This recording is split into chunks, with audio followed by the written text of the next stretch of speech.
Mike, turn your games down.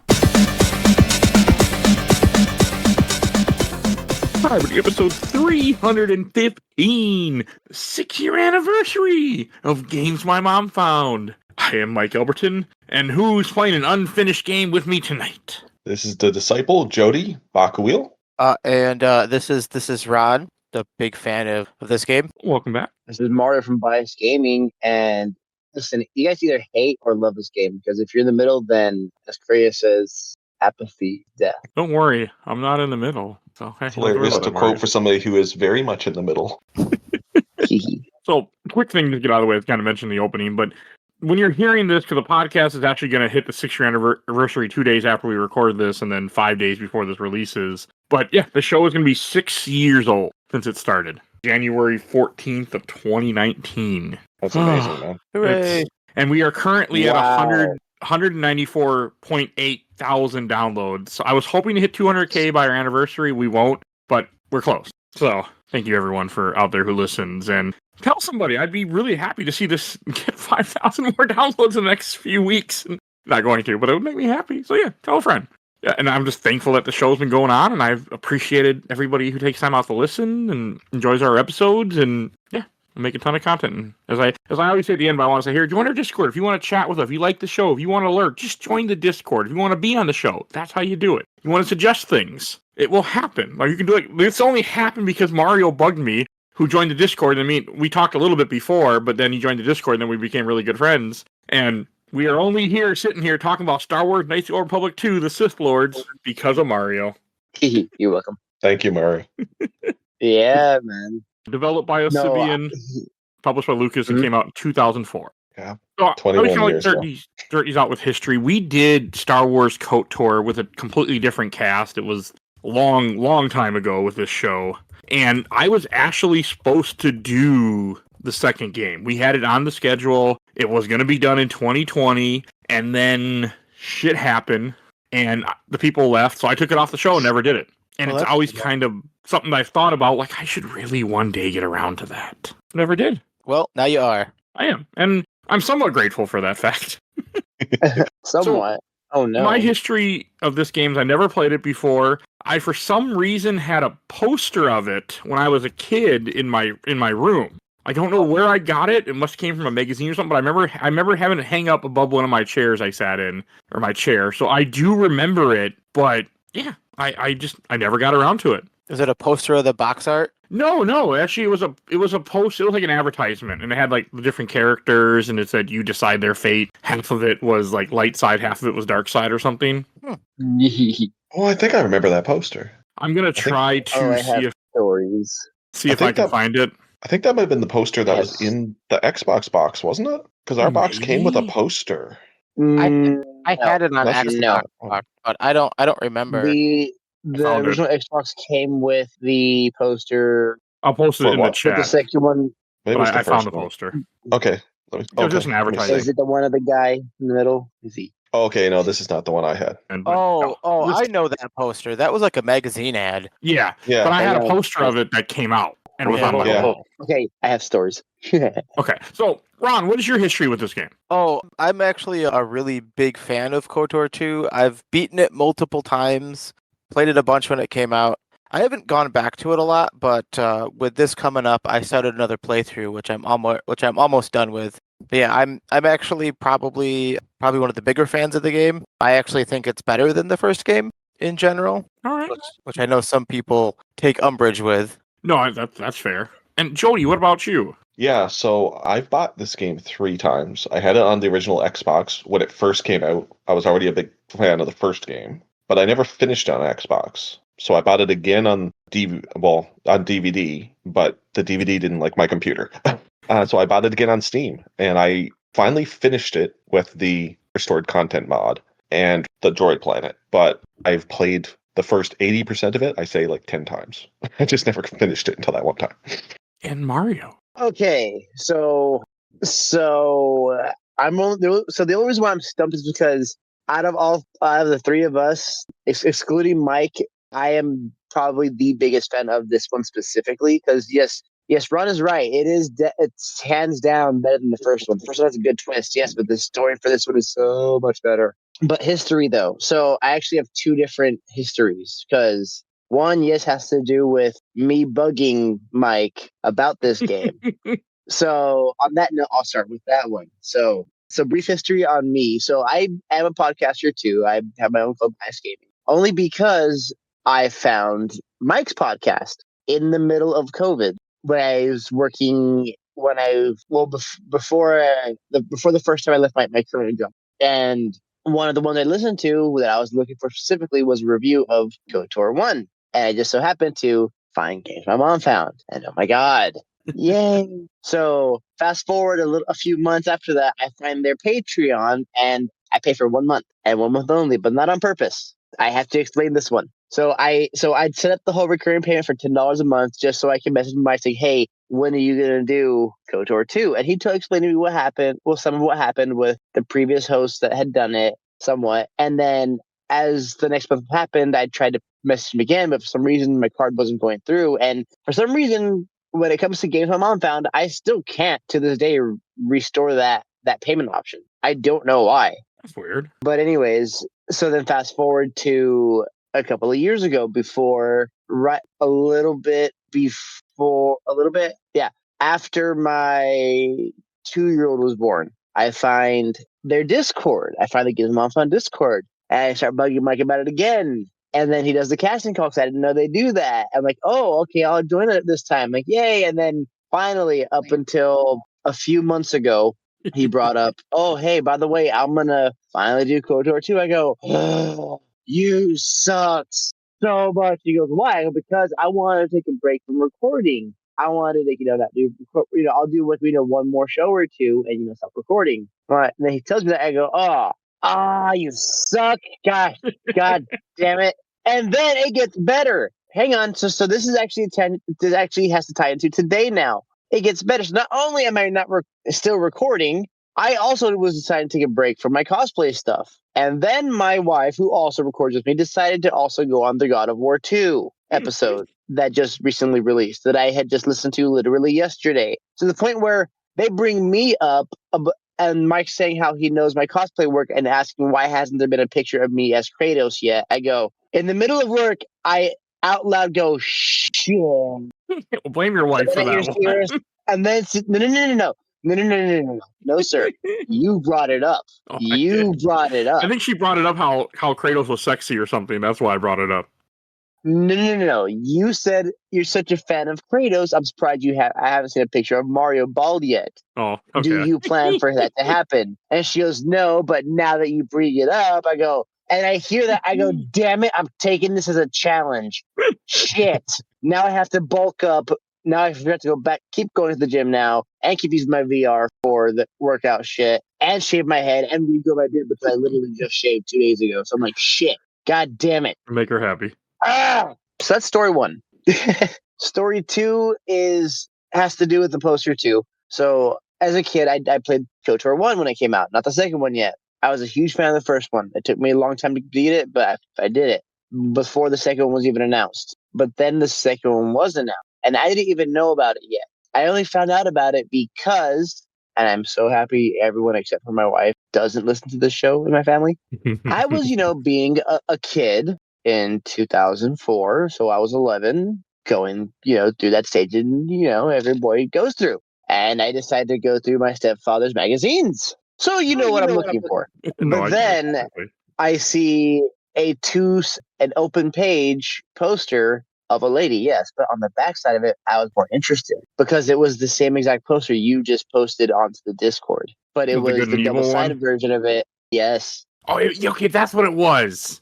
That makes more sense. And then I'm so excited, I decided to show my friends. Me actually also forgetting, though. I'm so excited the fact that it's KOTOR 2, I forget there's a picture of a naked lady on the back of it. You forget it's a porn.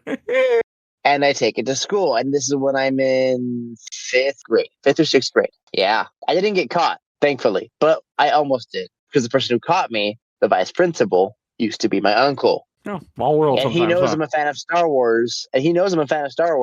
But he also, I know for a fact, he saw what was on the back of that poster. I'm such a fan of this game series, though, to the point where I actually have a tattoo of Revan's crest on my right shoulder. And I've read the book Revan, which actually ties both this book game and the previous game and the MMO all together. So yeah, there's a lot. There's a lot. That's my I'm history with it, happy. though. Like, I'm glad that And you I bought did it get at me to least. play it. I bought it at least.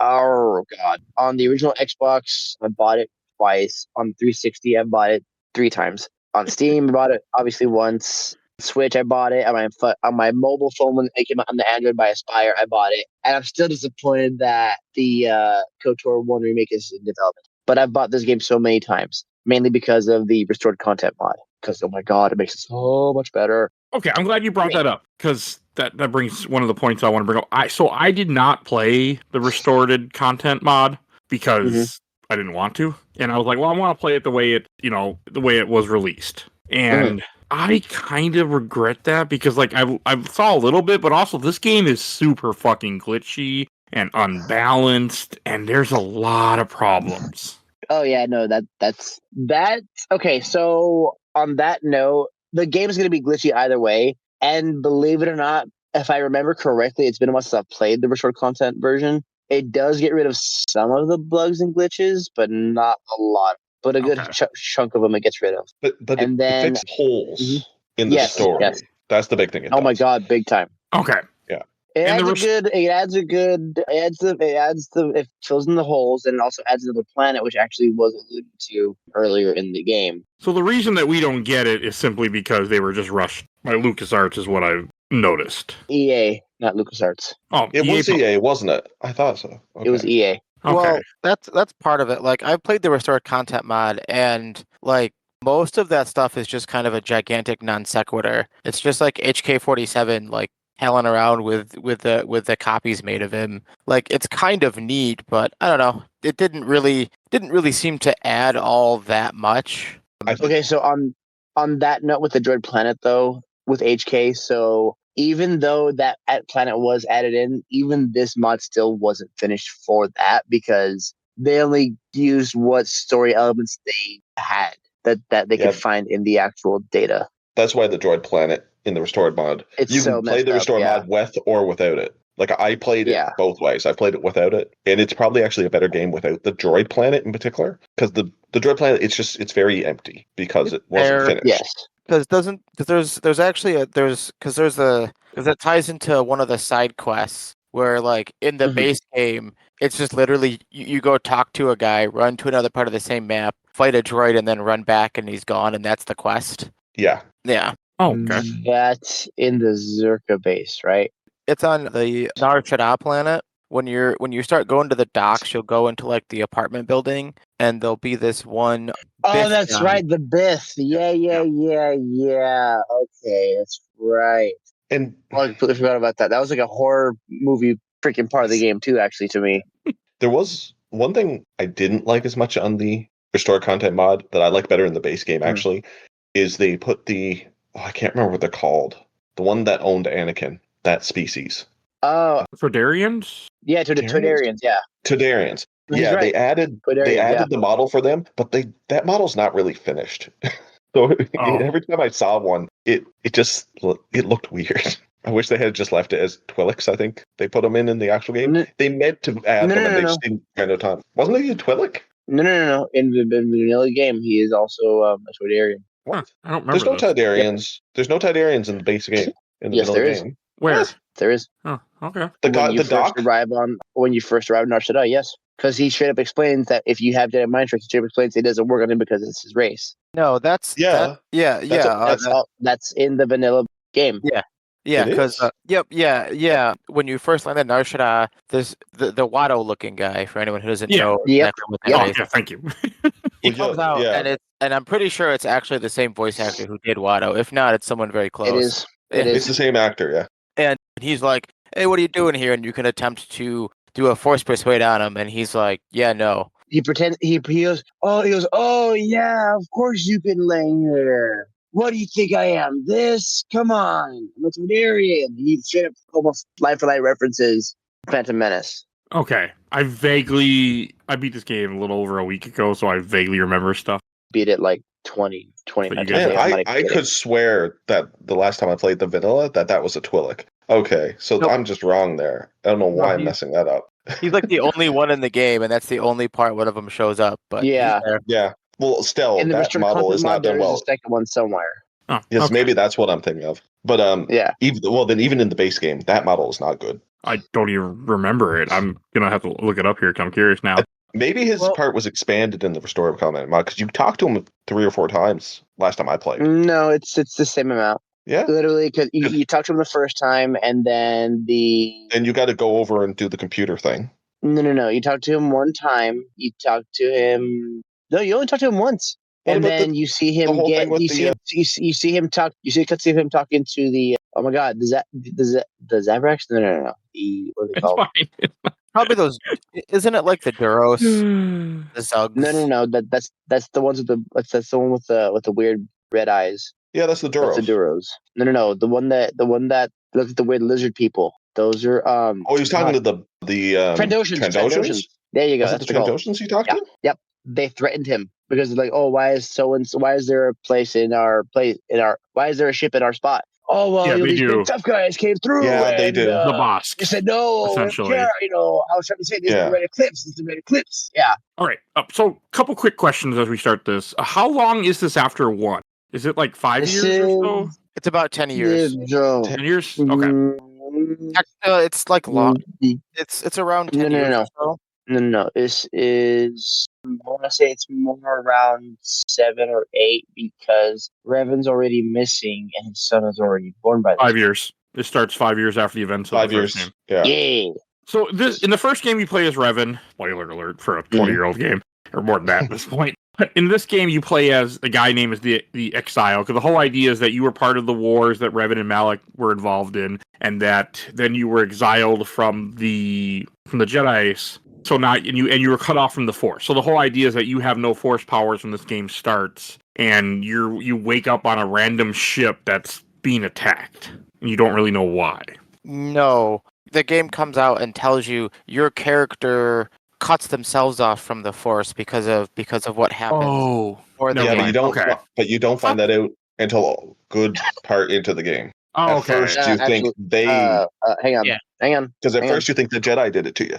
Game starts off as a tutorial playing as T3M4. Yes, it Explain does. that you are in the cargo hold. It's just Kreia is laying down some roast on. Then it explains that you are in the Koto tank on Paragus. It doesn't actually talk about you being losing connection to the Force yet until Kreia talks to you in your head. Okay. And I didn't realize that the 2 robots are from KOTOR 1. I thought HK looked familiar. I did not realize that the other little guy, T3? Yeah. T3 and HK were my go-to in both the first and this game. I I love those memory. two. I have no memory of the first game. Like, part of it is we did it it came out May 4th, 2020. And it's just the fact that the game is kind of associated with bad memories because I lost friendship with people like the following month. I think it was June. All right. So, yeah.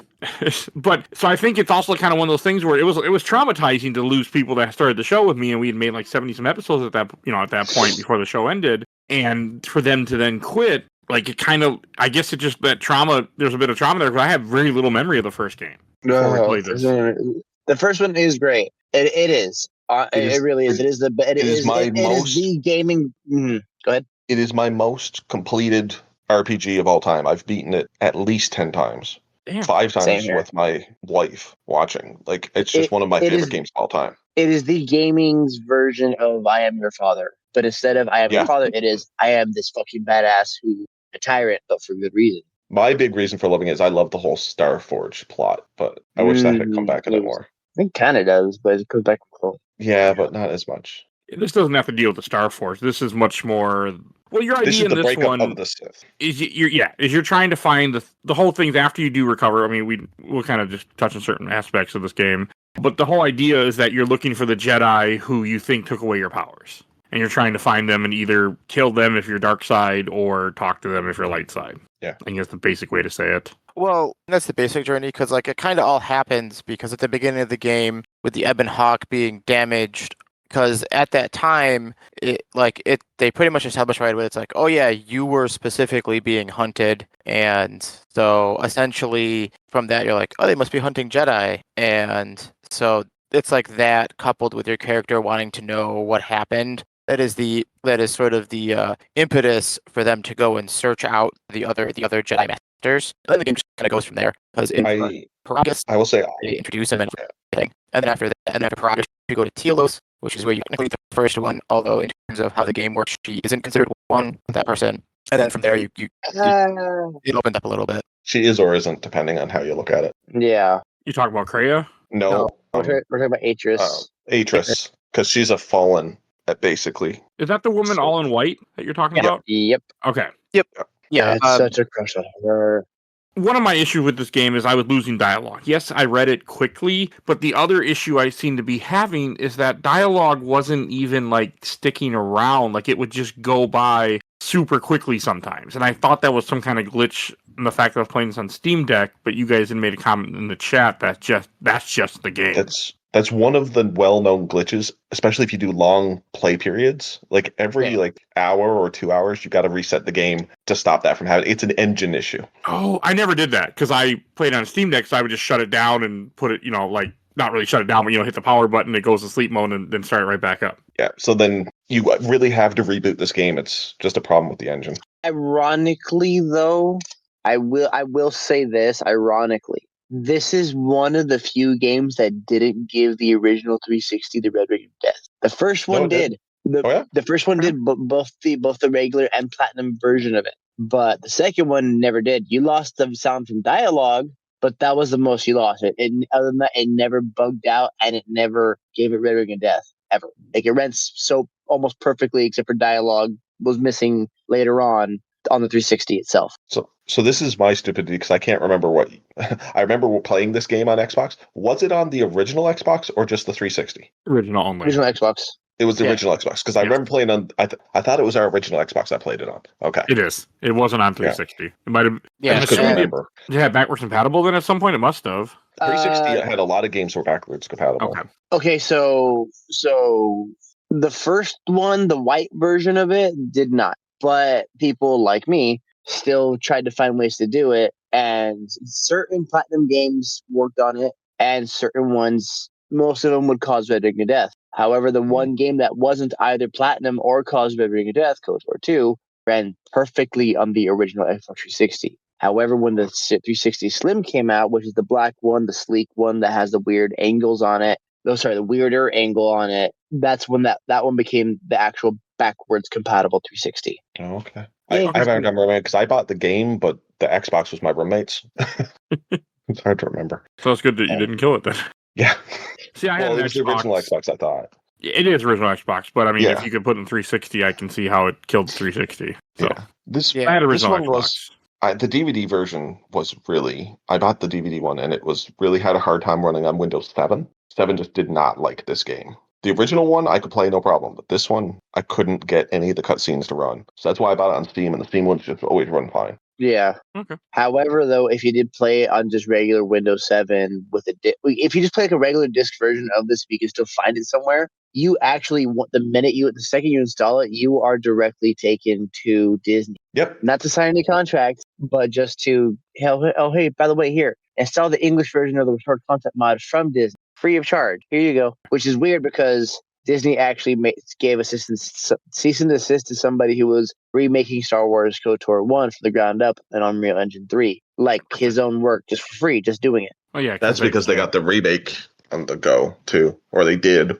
Oh, it was way before, though. It was literally about 8 years. They still have prior. to protect what anything they own. It's a weird law kind of thing where if you start ignoring stuff, then if you try to fight something later on, they can use that as evidence saying that you don't care. Yeah. That's I used to play the Old Republic MMO on my YouTube channel, and almost every video was getting hit by copyright strikes because the music, because it's all Star Wars music, and it's all copyrighted.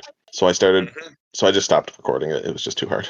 No, I get that completely. Like it's hard with game music and anything because there's so many stupid rights and everything. Yeah, it's just and Star Wars is such a big thing. Like, it's still very popular. Like, a lot of other stuff you might slip through, but you're not getting away with that with Star Wars. Well, there's no music in this podcast. No, so you're good. I had a lot learned that the hard way. I had a lot of problems with this game right off the front. So it plays a lot like KOTOR 1. It's an RPG, so not really turn-based, but there's turns, I guess, but it's all real-time. And Well, the best way to think about it, yes. It's Baldur's Gate 2, but on Xbox. Yeah. Okay. Because Almost it's literally. all the turns just run in the background. Yeah. Yeah. Oh, So yeah. you that's why you'll see yourself swinging and like doing no damage, because it actually only so many swings actually count as actual hits, or you'll just be standing there waiting until you smack. Yeah, but that's all. That's like the best way to think of. Even the structure of the game is very similar to Baldur's Gate 2. It's Star Wars, it does its own thing, but like in terms of how you go around and do things, it's all basically it's Baldur's Gate 2. Well, it is the Star D&D. Wars D20 system. It is D20. It literally is. Yep. It uses the free D20 system just for the Star Wars shell. Yep. Yeah, That's why they use the dexterity, the charisma, all that. And it's why it's feats and everything too, like Yeah. because that was through addiction. Because that's my favorite version of D&D, and it's why one of the reasons I love these two games. I love that. Funnily enough, I know it's incredibly breakable. I didn't even know it was a D23 or D20 thing until a few years ago. Well, they didn't have it in this one, and that's one thing I missed. The first game, you could actually look up all your rolls. They had a separate screen you could go to, but I couldn't find it in the KOTOR Switch 2. version does it. Does And it? the Xbox version does it too. I thought it used to be there. On The the Steam PC version, version, I couldn't get the page to open with it. I believe they something about it. They kind of messes with with PCs, but I have it on the Switch. I have it on my phone. I still have a copy of it somewhere for my Xbox. You can still turn those on. Oh, okay. Because I like seeing the dice rolls. Like, you don't see dice roll, but I like seeing the numbers add up. Yeah, the numbers come up. Okay, Plus I was 13. So you can figure it out, right? Yeah, I really don't like this system at all. I also felt this game was too hard. I was playing this game wrong too, I'm pretty sure. Because one, I had it set on normal until a little bit way into my first real planet, Nar Shaddaa, when I went, fuck this. I'm not on easy. And I put it on easy, but I always felt like this game was hard. I also don't use force powers besides heal, so that might have been an issue too. It depends. It depends on like what class you were playing and stuff like that. Because Yeah. that's where a lot of the character builds come in. Because in the playthrough I'm Mhm. doing, I started as the Guardian, which is like the Jedi fighter thing. It's more focused on extra feats, and you don't really need a lot of powers for that, depending on how you have your character built. And then there's like different stuff, because like with how you get certain items too, there are certain areas of the game that are just easier early as opposed to later. So like you're like, oh, it's really hard. Well, like what class were you playing when you started is kind of the It's easiest way to figure that out. Okay, I think. Do you Guardian? remember? Do you remember the classes in the first game, Mike? Vaguely. The soldier, scout, and scoundrel. Oh, yes.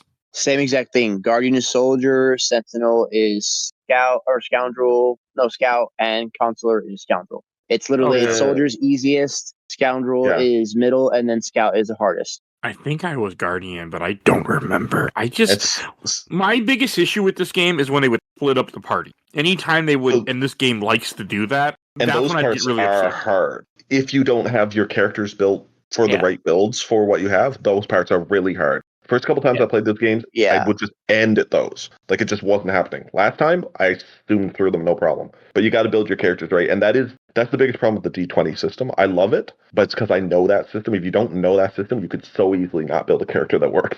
Well, I almost yeah. died in a couple, so the big thing with this game is after you finish your first planet and you finish Telos, which the first real planet you're on after you escape Paragus 2, the ship that you're on, you can either pick Nar Shaddaa, Onderon, Dantooine, or Corbin, right? No, you can pick each one. Corbin, yeah. And the guy told me go Nar Shaddaa. You guys, I think, were kind of saying the same thing. And Nar Shaddaa has multiple moments in it where it takes you by yourself. And I was getting my ass handed to me, and I was getting upset.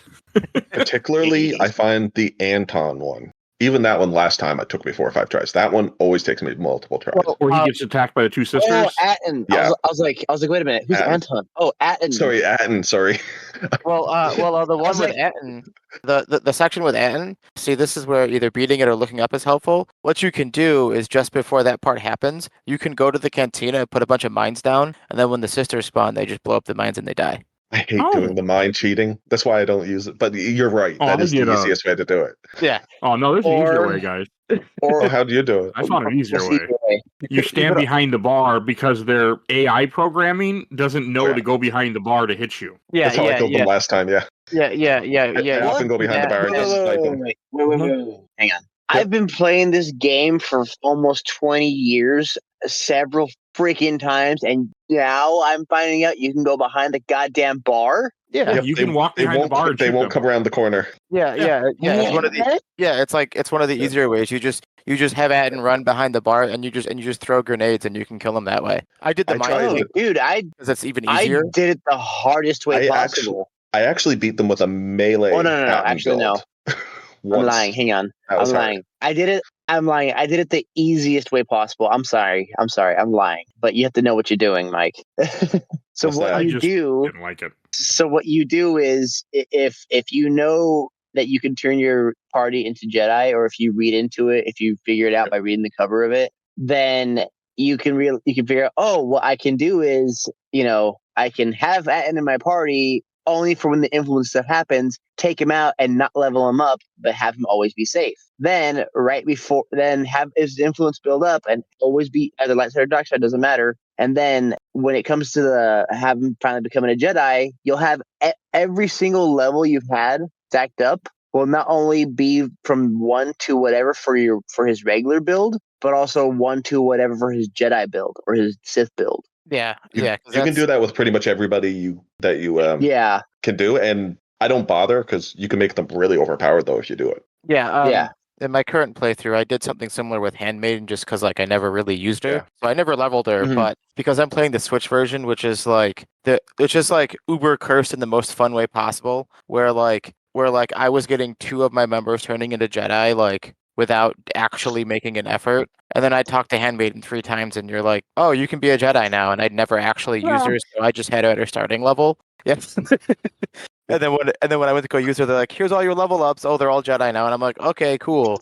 So I gotta ask you guys if you remember these okay. other 2, because there's 3 spots that I find really hard with the split and party, Mike. Atten's there. Yes. The ones where actually I don't even think that's a split the party, where you see the turrets on Telos' surface. That one, One is I don't think you're even split. But you're that's just a tricky spot. you're not split. No, but that's a hard spot. It's one of the hard spots I got stuck on several times. Last time I had no trouble, but I have gotten stuck there several times. That I can kill everybody there except for the stupid turrets.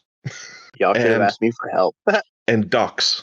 Is that the moon? Ducks? Ducks I'm at the doing moon, it yeah. again. Yeah, Duxon, the Ducks is return trip. Where you get split up. And the first time I took, what's her name? Visa Mars? I'm really bad at names tonight. that's Visas. That's Visla. Doc. That's Visas. You're right. That's the Yeah. the assassin the blind assassin that tried to kill you, right? Yeah. Yeah. You take her onto the If you hear force moon. slipping, I'm sorry. I'm eating That part's hard. I had a hard time with the part with Duxon, Mira on Nar Shaddaa where you have to play as just her. Oh, And- I didn't have any trouble with her. I didn't have med I like kits. her rockets. Yeah. We're okay. They didn't kill people. Like it took a few. Well, yeah. Her. So anyway, since you brought up Mira, you should probably so that part with Mira and the Wookiee guy Hanhar. That's one of the game's things that happens based on what your alignment is. If you're light side, you'll get Mira. If you're dark side, you'll get Hanhar, the Wookiee. Hanhar. And so obviously you were either neutral or light side because that's how you get Mira. Yeah. And her thing, when she gets introduced, if you try to just stand up and fight Hanhar, he's gonna beat you. But Hanhar also has weird AI pathing. So if you notice, there's actually a bunch of mines around the arena. So you just like run around the arena and kite him into the mines and throw grenades at him, or shoot grenades and rockets at him, and then he goes down. He wasn't the problem. It was getting out of that area afterward. Oh yeah. There's a specific way if you hit with certain rockets, you get like stun people, and then you can just finish them off with your gun. I had just a terrible time trying to do it. I mean, But she is a real stealth part too. I tried doing stealth. I had items, but she wouldn't. Either she didn't do it, or she would do it, and then they just see her anyway. I finally did it by finding glitches where if I stood in certain spots and shot people, they wouldn't come out the door. Well, It was awful. So one thing the game isn't very good at explaining, because it has one pop-up that tells you, is how to actually do stealth. where you need to like put on the one of the belts for it. And then there's all sorts of weird like dice rolls that happen in the background for it. In general, stealth doesn't really matter with just how KOTOR 2 works. At any point where they're like, "Oh, you should try stealth," you're just like, or I can just shoot them or run up and attack them. It's fine. Like it really doesn't. And then even the couple points where I try to emphasize it, the actual stealth portion is all like essentially dialogue choices, and it's like, okay, it just never really matters. And that whole part with Mira with getting out, the thing with that is also not explained well. It's just like you really just you need to find the most direct route out, or you get stuck running around trying to kill stuff. Yeah. And Mike, didn't you say you missed finding your main character? Because that's like one of the first things you want to do there. Yeah, no, I didn't. I ran through that whole area with Mira. I never found my main character until she escaped. Yeah. Yeah, because basically like what you have to do is like because there's like the entrance where your character's waiting, and then you'll go there and she'll be like, "Oh yeah, he's waiting there. I need to get out of here." And then where the actual thing is, because I got lost there in this playthrough, it's not where you think it would be, so it's confusing.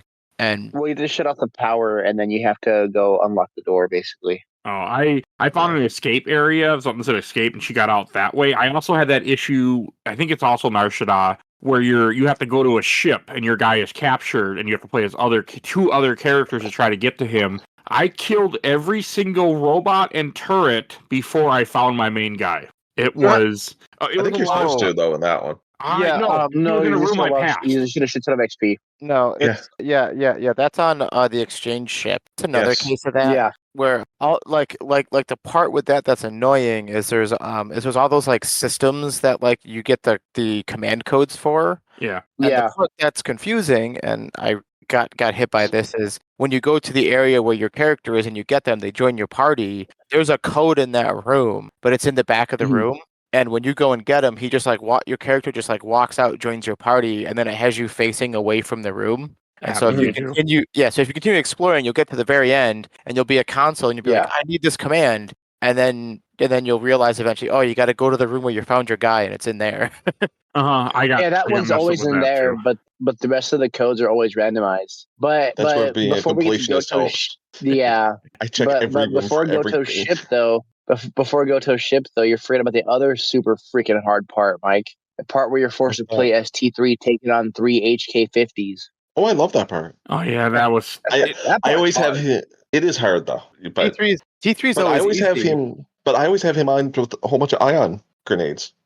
That's the only way to actually do it as quick as possible. I always have a ton of ion grenades if I can. Or you just or you just have him use a shock arm. His shock arm works too. Yeah. Because I love T3. He's one of my main characters. Yeah, like I didn't have T3 as a companion, but like his shock arm is actually one of the best weapons in the game because it automatically scales, it auto hits. Yep. So that was my other issue too. I'm sure we'll get to characters and companions more later on, but I'm really curious. There's some stuff I want to say about T3 because when you think about it, his stuff's just him and HK, but theirs is worse than C3PO and R2's stuff.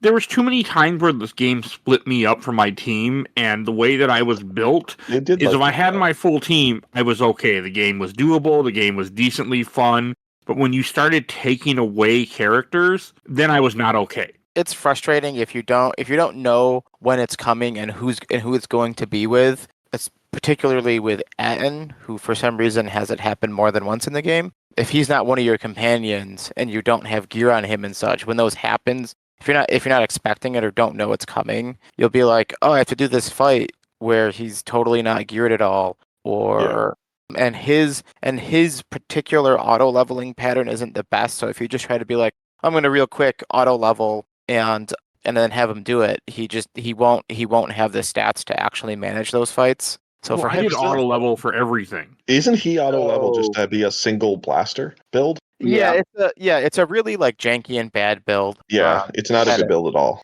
Okay, everything was auto level for me. I didn't mess with anybody's levels. Yeah, the auto level everybody. Auto levels aren't good for a lot of the characters. Yeah, it's really not like. No, that's why the game was harder too. All right. Yeah. Richard sees this or listen to this. Yeah, like because there's like the auto leveler always picks weird things. Like if you ever go through it for the Jedi characters, a lot of times it keeps wanting to pick the stun droid power which is not useful. Well, even if you don't, I put the stun droid on my main character mostly for Paragus, right? But it kept trying to get me to do Force Scream when I was full white. And it always wants to put Force Scream on. I don't know why it insists on everybody needs Force Scream, and I'm like, I hate that power. It also depends how you have your scripts set too, though. In the console versions, you can't really set the scripts.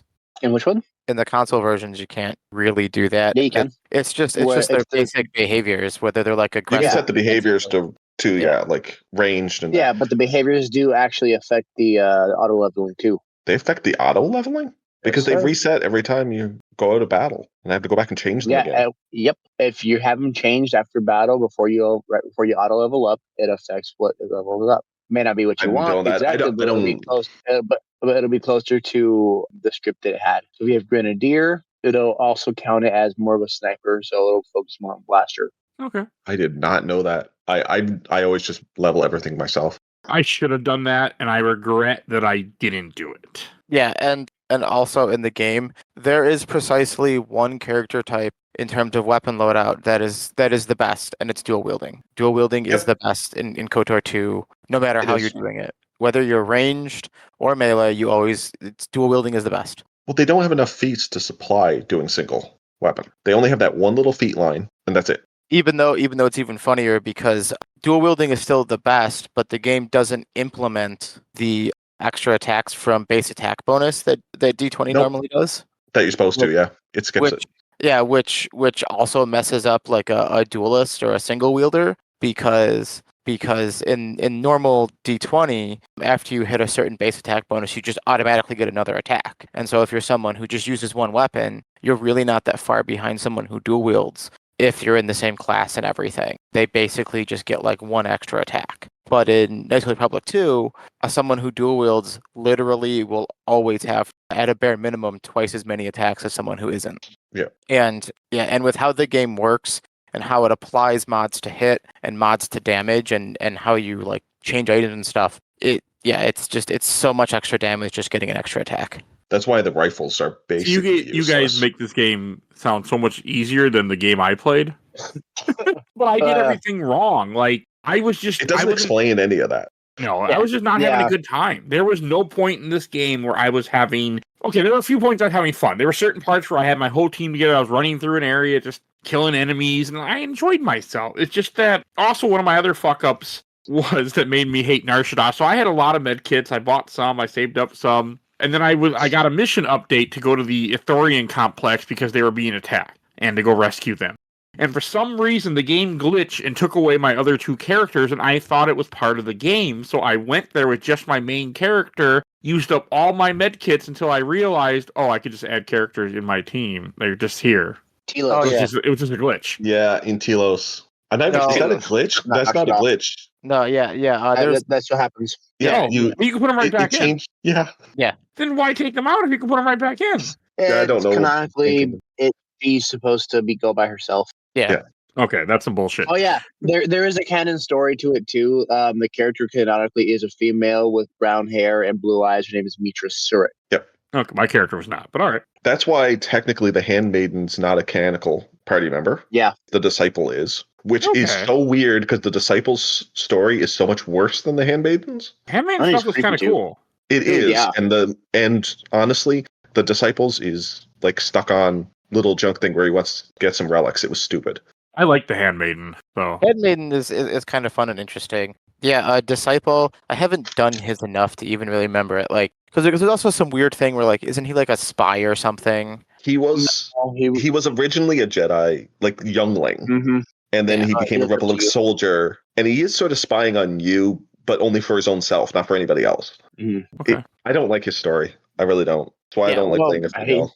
I hate that stupid line he always says whenever you hit a freaking block in his dialogue. I imagine in your troubles, you've seen many faces, and I'm sure they all met together. Yeah, he continually says that. Anytime he just doesn't want to talk anymore, he's like, I'm sure I just look familiar because of this. And then he finally admits, you knew me when I was little. Mike, with Duxon, I'm assuming you got Mandalore, right? Yeah, I got Mandalore. Was I not supposed to? No, you're supposed to. You You're supposed to. Did you max out his influence and find out who he actually is? No, I didn't.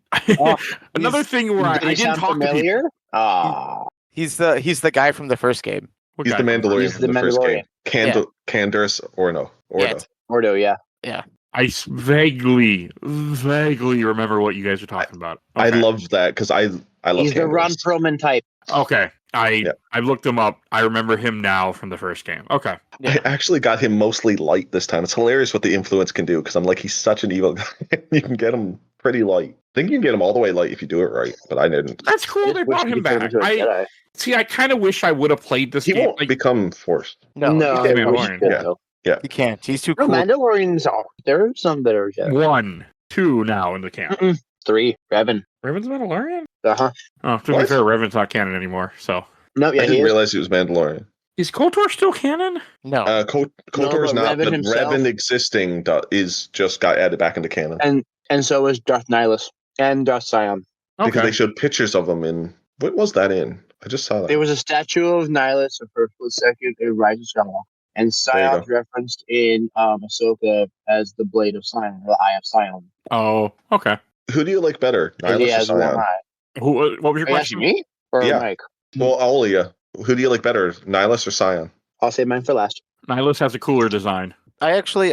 I like Sion a lot better, mostly because the actual story with him I really like, and I also think when you actually have your final fight with him is probably it's a really cool like Star Wars kind of like Jedi Force of Wills thing because the whole fight with him has nothing to do with actually fighting him. It's about convincing him that he can't win, and I really like that. Oh, wait, you don't have to fight him 4 times? Oh no! you You do. always have to. Oh, okay. always You have to do, fight him. but the whole thing's when you're talking to him, you're convincing him to. It's just not Okay. worth fighting anymore, right? Well, Yeah. I mean, hang on. But you can fight him more times if you don't do it right. Oh, Yes. I only fought him 4 times. I didn't use the guy just said you fight him 4 times and he goes away. But Yeah, because during the dialogue, because his whole thing is the whole game they go, oh, he can't be killed. Every time he dies, he comes back. And when you have your final fight with him, every time like you beat him down and then he repairs himself and then he's like you can't win. I'll always come back. And essentially you tell him, yeah, it doesn't matter how many times you come back, I'm always going to beat you down. So I don't care. And basically eventually he realizes that or at least is convinced by you that what you're saying is correct and then agrees to let himself die.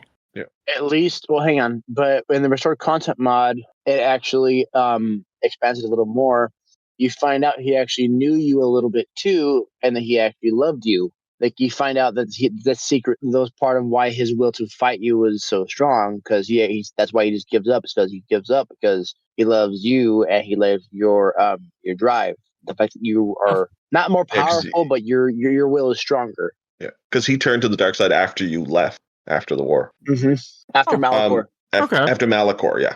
He's my favorite, and I liked him just even the way he came in to the on Paragus. I love the whole thing of him chasing you through Paragus. yeah, I think that's cool where he cuts off Krea's hand and Yeah. Kreia, I did did the not first one, but better. I did not see that twist coming at all in this game. Like, Are you sure she like? Because if you go to influence high enough, she just spoils the game for you. I didn't talk to her. I didn't like her. I hate talking to her.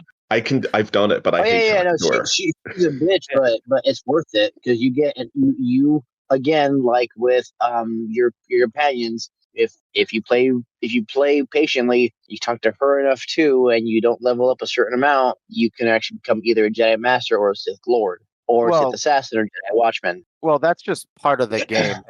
That's meant to happen. You can only do that by talking to her a certain amount of times. Because that's how you do your training. No matter what. But you got to do her the training to her, don't you, to get the extra powers, don't you? No, I always you did. have to talk to her first, and just when she tells you, "Oh, you have to focus on this skill to make it better," come back to me when you're done. So that can be avoided. It's not a mandatory thing. Oh wow, Mike, did you not get your prestige class?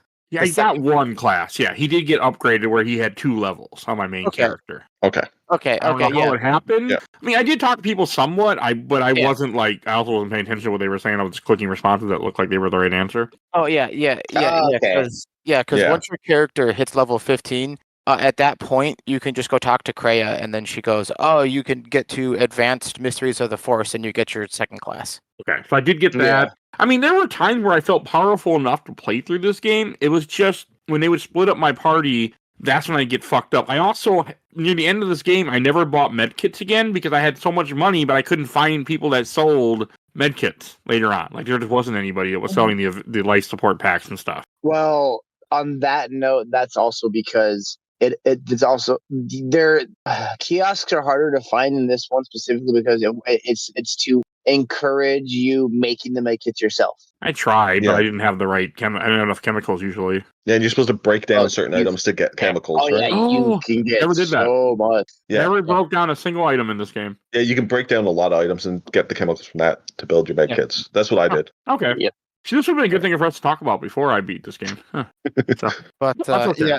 the crafting system is that there's a lot to it, but it's kind of also doesn't matter because with how the way the loot works in the game, it's all based on your character level. So once you get high enough level, you just start having enemies drop things that are much better than anything else, and they'll Okay. even start dropping mods that you can put in your stuff. So it just I Yeah. never did that. to a point. Yeah, it's rarer, but it does happen. And so it just kind of gets to a point where you don't really need to make anything because you just run around and kill stuff enough, and you get all the stuff in drops. I rarely made items. I'd mod my items, but I'd rarely make them. I would make med kits and antidote kits when it was early. That was about it. I didn't mod. I think I modded one piece of equipment. I played this game wrong completely. I put force heal though on every one of my force characters. Oh yeah. Oh yeah, that's a given. It was really Yeah. nice. Yeah, first thing do get your heal up because then everybody could just heal. Though I do have a tendency to use droids, so then you have to do construction kits. Yeah, because droids do. Or you could just be like me and just do dark side all the way and just freaking literally, no pun intended, force your way through everything. Isn't dark side easier With than light side in these games? The powers get so really much good. easier. Okay. Yeah. I have a weird thing in me where I can't play a game evil usually. Like if you listen enough to the show, anytime there's a game with where you have to choose good or evil, I am good, period. That's just who I am as a gamer and a person, I think, because I never go evil. I always do evil Mike. playthrough first. If I'm correct, this is one of the only few Star Wars games too that you hear your character force snapping somebody's spine. Yep. Yeah. Well, I played this game with my wife a couple times, and she was going to try and play it evil, and we didn't even get through the first planet, and she said, "I can't do this," and we went good. So she's saying she cannot do it. She's like, I can't. I don't know what it is. Options. Mass Effect, when we did an Infamous, like I was so renegade. that's just who I am in every game. I just can't help it. Well, also in KOTOR 2, like the dark side playthrough is basically like a comic book villain because he just you'll just run with situations and someone's like, "Stop, you can't go here." And you're just like, "Out of my way, or I'll kill you," and then you kill them. And so because I've done dark side and light side playthroughs, like light side, you always try to come across, like your character comes across, at least to me, like this sort of like, oh, I'm super wise and enlightened and like everyone loves them. And when you're dark side, you just like run around and you just kill people or like have people do stupid things. That's if you don't make your character complex. That's how you. I did a little bit of both. I stayed light side, but I would there was somebody that was in my way, like, you gotta pay me credits. I'm like, I'm not paying you. I'll just kill you. I'll take the dark side points. I'll get light side points later on. And that's how I played So it. there is actually you do. You do get bonus if you're full light. No. Actually, wait, no, you don't. Yeah, you Not do. in this one. Yes, In you the do. first one, you do. No, in this one you do because I play a light side Jedi Guardian. My light side mastery is +3 strength. Yep. Oh shit. And I got +3. Yeah. I think mine was +3 charisma. Yeah, I did the Jedi consular. Yeah, whatever that was. Yeah. Each class has different mastery bonuses, and then That's right. Yeah. And then you also Whereas get the first one only had one bonus. First one, it was just wisdom. Either way, Yeah. wisdom for light, or I think it was strength for dark in the first one. Yeah. That seems to make sense. And then Yeah. and then also in this one you have that special crystal you get. Yes. Yeah. Technically, Yeah. the most powerful versions of that are from being neutral because it gives the best stats. Yep. But you get It's not really worth it in anything else to be neutral. Well, also having that be neutral cuts off the damage bonuses that it gives, which Mhm. can be which then affects other things. So I it's tried to generally- do a neutral playthrough of this once, like with the Craig. old- Tried to do it, but I got bored of it. I'm like, this It's isn't working. difficult. It's actually difficult to do. It's hard to try and actually balance it, right? Yeah. So I just It really gave it up. is. Also, this game I don't think plays as well as a controller as it would have been had I played this on mouse and keyboard like I should have. Yeah. I feel I like like mouse and more keyboard. I've never design. done the controller. Well, not since Okay, Xbox, since I so was a teenager. I've played on both mouse and keyboard and controller or Switch or whatever. And no, it was made. They were both made for more specifically Xbox because they weren't were. actually ported to PC until say after the second one came out. Actually, It came in was a bundle long pack after the later second one came out because I played it on Xbox a lot before Yeah. it came to PC. Yeah. Yeah, PC just feels better. Like I remember playing KOTOR 1 on PC and it felt good. Where this The just PC did not controls are feel really good. good for it. Okay. They did a Yes. good job with porting the controls. There's a couple of little janky things with selecting people sometimes, but like sometimes I couldn't get doors to work. No matter how much you clicked them, you had to fiddle around with buttons just to get the door to open. But There was some weird shit that went on with this game. So pretty much the whole story is you go to different planets. Dantooine is kind of a rehash from the first game, and you meet the Jedi, and then it isn't until near the end when you find out that Kreia, because they want to take away your power again because you're essentially absorbing power from your comrades. Well, killing the Force. yeah. Yeah. Because that also ties into the whole thing with Darth Nihilus. Like your character and Darth Nihilus are actually sort of the same thing, but the difference is that Darth Nihilus is just like completely consumed by it, and your character isn't. Well, Dark Nihilus also eats planets, so he's Galactus, from what I was watching. well, he only eats the life force of the planet, which you Yeah. could become that because of what happened at Malachor if you didn't Yeah, keep yourself in check, basically.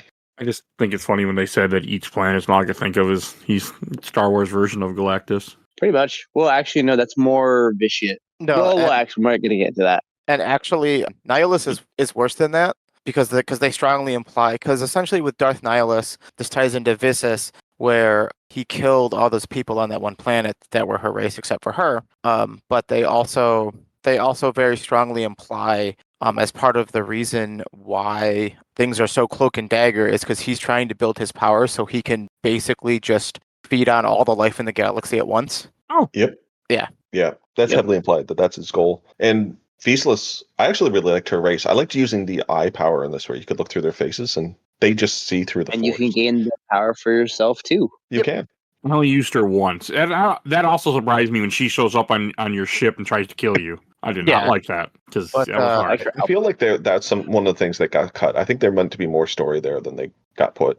It makes sense, but like the way she just showed up on your ship, I would have liked to see like how'd she just show up? It Yeah. depends because when she shows up depends on certain events timing, and like it actually works better if you go to Dantooine first, because then she'll show up when you're leaving Dantooine, and it actually makes a little bit more sense. That then. would make more sense than Yeah. yeah. Then like if you go to Nar Shaddaa and then she shows up and you're like, well, why should like because when you go to I Dantooine, always go to Nar Shaddaa first.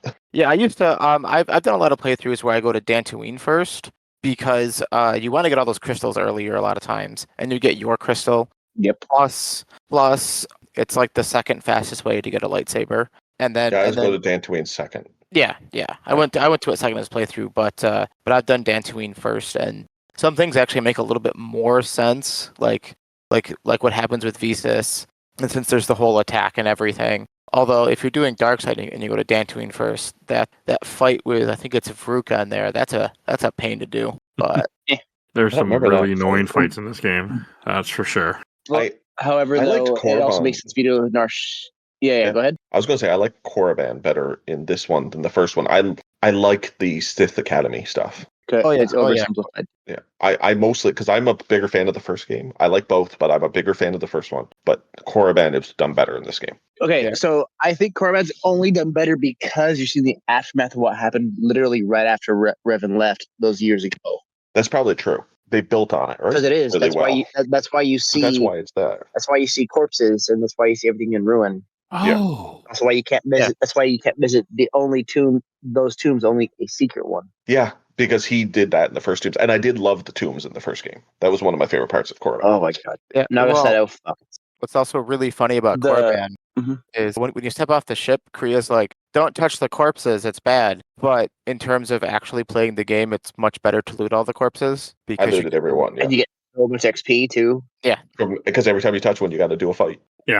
I tried to kill everything in this game that I could because it's an RPG that doesn't really have respawning enemies. I think, right? Like they don't respawn. there's Oh no, yes. Okay. So if you want to cheat your way through the game really quick, you go to Korriban first. Yeah. You go to Korriban first. You explore the academy. You go to the Sith tomb.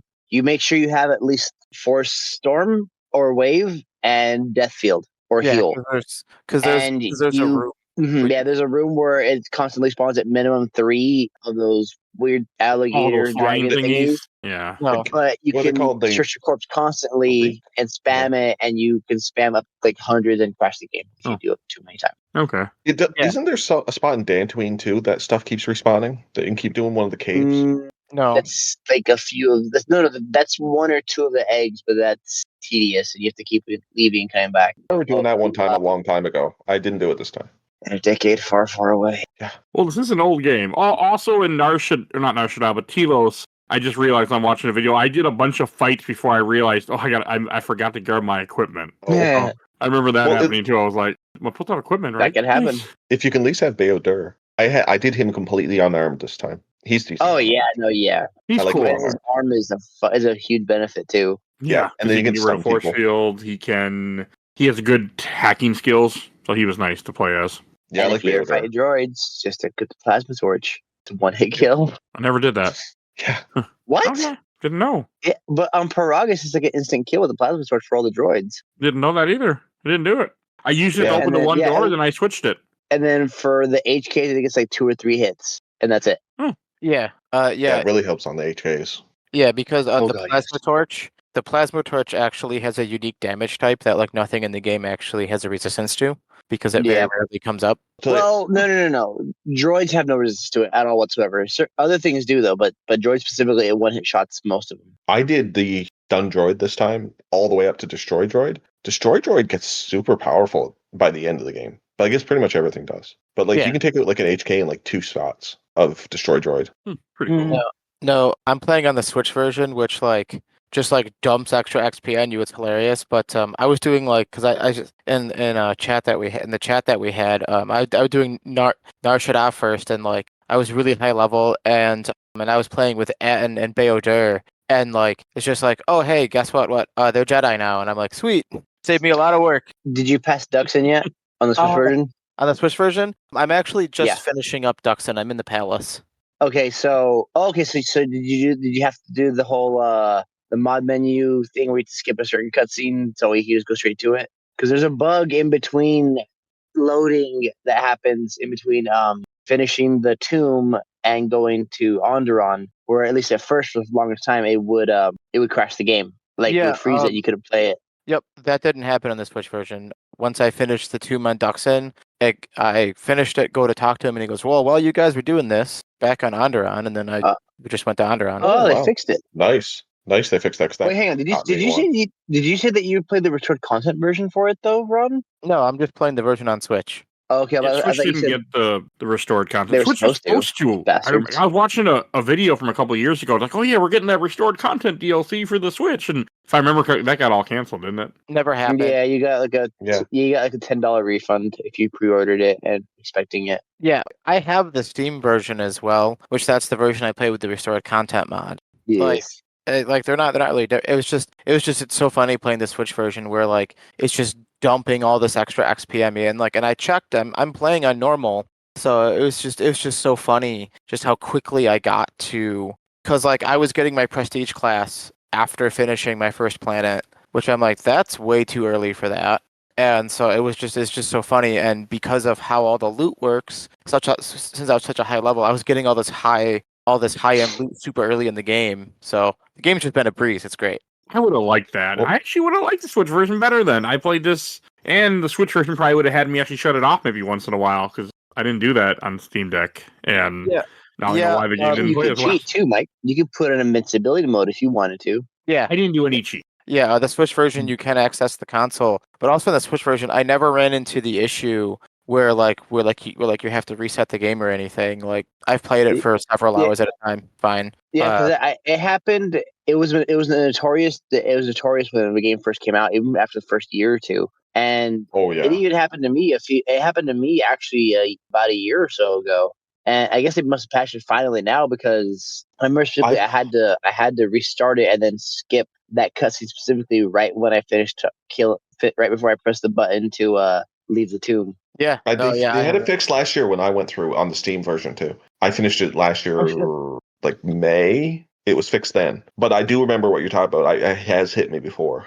I was going to say, you got to tell you this funny. So you know the creature in Onderon, I can't remember what it's called, that they're using to try and break down the doors? Yes. I don't remember what exactly it's called, but it's You don't remember what it's called? Beast, yes. It's a Drexel. Yeah, Drexel, that's it. So when I was a teenager playing this first time, I wasn't even playing. I was watching my cousin play it. He was convinced that was a baby crate dragon. I don't know why, but he thought it was the crate dragon from the first game, It's Baby. And I thought that for years after talking to him. And then I played it after, and I'm like, why did I ever think this was a crate dragon? No, I mean, as a kid, I could kind of see how that makes sense. I mean, they has a similar. I think it's model, the head shape. I think. Yeah. I think it was just like similar model, so we were convinced it was. And then you fight a bunch of them later on in Malachor, but they just put Storm Beasts in there. But yeah, I didn't. That's cute though. So, Mike, you're a fan of Avatar, right? You and Tiff? Last Airbender, yes. Okay. Do you recognize the Handmaiden's voice? I mean, you should know this, Mario. She is Azula in Avatar. And what I mean by you should know this, the game is muted, Mario. That's... So yeah, no, I didn't. I barely heard her voice. I forgot about that. Oh, it's no, she's Azula. Yep. That's cool. Yep. Oh, that is cool. She's in a lot of video games, especially, but she's in a lot of Star Wars too. Well, like so much. She's in Clone Wars. She's in Rebels. No, that was the first game, not the second one. Do you know Bastila? Do you remember Bastila, Mike? Yes. I don't remember her voice, but I remember the character, yes. Her voice is Jennifer Hale, who does a ton of voice acting in games. You know Jennifer Hale is from my province. Oh. She grew up in Labrador. That's cool. Yeah. He also knows Jennifer Hale from Mass Effect, which Mike, don't play as a woman. Legendary Edition. Come on, Mike, Legendary Edition. We'll do it. I'll do it. Maybe this one. I'll do one this year. We'll see. I'm halfway through one again. I haven't played the third one. I bought the Legendary Edition so I can finally play the third one. Third one's good. But yeah, no, I always like that Jennifer Hale. But yeah, she's not in this one. There's a lot of I actually have a Bastila Funko Pop. I like Bastila. I do too. I forget where I got it. It wasn't from. I mean, I bought it at Half Price Books. Apparently, I can see the sticker from here. There is a Nihilus one, and there is the other guy. I forgot his name. Cyan. Yeah, they have Funko Pops for both of them, and Malik and Revan. But I never bought them. I didn't give a shit. I've seen Cyan here at my Walmart one time. Oh, you'll never see it again then, probably. No, probably not. I don't buy Funko Pops, but I used to stock them because I used to work in merchandising. And so you hate them more? I did not like stocking them. They were easier than something. We used to stock them at a FedEx, and I hated it too because I'm like, we'd get so few, and I kicked myself because I'm from Minnesota, and we had the Prince ones, and I could have bought them all for market price. And I'm like, I don't give a shit about Prince. I don't like Prince, and those are worth a lot of money now. And I'm just like, you fucking idiot. You're in Minnesota. But no, I used to remember doing that. And I love Funko Pop still. I have a ton in this house, unfortunately. Never owned one. I just bought 2 today. So yeah. Get any more signed lately? Not until not in the next convention, but I will be again. Nice. I'm going to a couple conventions this year, but I'm not sure who's going to be at them yet. So, because I'm going to one in April, but that's for my wife, not really for me. There's nobody there that I want to meet. But it's fun. I really like getting them signed. I'm going to try to meet more Rangers. But speaking of Star Wars one, I do have an Admiral Thrawn signed by Timothy Zahn near me. And then I also have the Ahsoka signed by Ashley Eckstein. That's the one I'm really proud of. 2 hours waiting in line to get that. Super nice woman. Yeah. Parts of this game were fun. Dantooine was fun. I did enjoy Onderon. I thought that was a fun planet where you do a lot of back and forth investigating. Onderon must be my least favorite planet in this game. I enjoyed it. Onderon is funny because I'm just finishing that up, but I realized that all those random fights happen because without those fights happening, Onderon is literally just like running back and forth between 2 points. It is. That's why I get annoyed with it. Oh, cool. That's cool. Mario just showed us a picture of him making a Bastila costume in 2023. Yeah, it's pretty cool. Yeah, it was literally. You can tell I did it in a hurry because we were invited to go to be in a parade. It's like, oh, it's in 2 days. Oh, crap. Okay, But I'm you so did it. Oh, So yeah, impressive. yeah, I mean, it was crap, but I did it. But then, I mean, obviously, Mike, you know where it went. You see my work. Oh, I mean, I was talking about, I'm like, I don't know where the costume went, but I know where I've seen your cosplay work. I wasn't sure what you meant by that, but So it looks cool. I just looked up who the writer was for this game, but I did not realize this was Chris Avellone, but that explains why the story is really good. He is really good I stories. did enjoy the story. I do enjoy the twist when you find out that Kreia is actually the third Sith Lord and she turns against you. I thought that's actually pretty good. It made me not hate her as much. Yeah, but the thing though is, Mike, you could have found it out a lot earlier. I know. Yeah, basically tell you. But You're like, yeah. a big reason why I really like the game is just the overall plot and story. I think is actually like really neat, and really interesting. It covers a lot of subject matter that a lot of things don't. Because I know everyone likes to talk about how like it kind of goes into like the philosophy of the Jedi and stuff, which is cool. But the part I really like is how it does kind of a deep dive into what happens to veterans after a major war, and there's even Oh, yeah. and it even goes into like macro like politics and stuff with what's going on with the Republic, and because that all ties into what's happening, and how like they're like, yeah, the Republic won the war, but it's basically about to collapse They're because really better off. Well, like Zerka is not made into. Well, they still are a bit of a mustache twirling corporation, but you can really see how they could exist in like the Republic, where it's just they're focused on profit over everything else, right? Yeah. And that's causing damage. But it's explained nicely here how you can balance. You need the balance of it. You can't go completely the other way either. Is it sad that when you said profit over anything, I'm like, that sounds like America. At Well, times. it's a very relevant thing in modern Yeah. society. Especially lately. Yeah, Yes. I mean, there's some like allegories and metaphors that are not exactly subtle in KOTOR, even for the time they weren't. Star Wars is rarely that subtle. Yeah.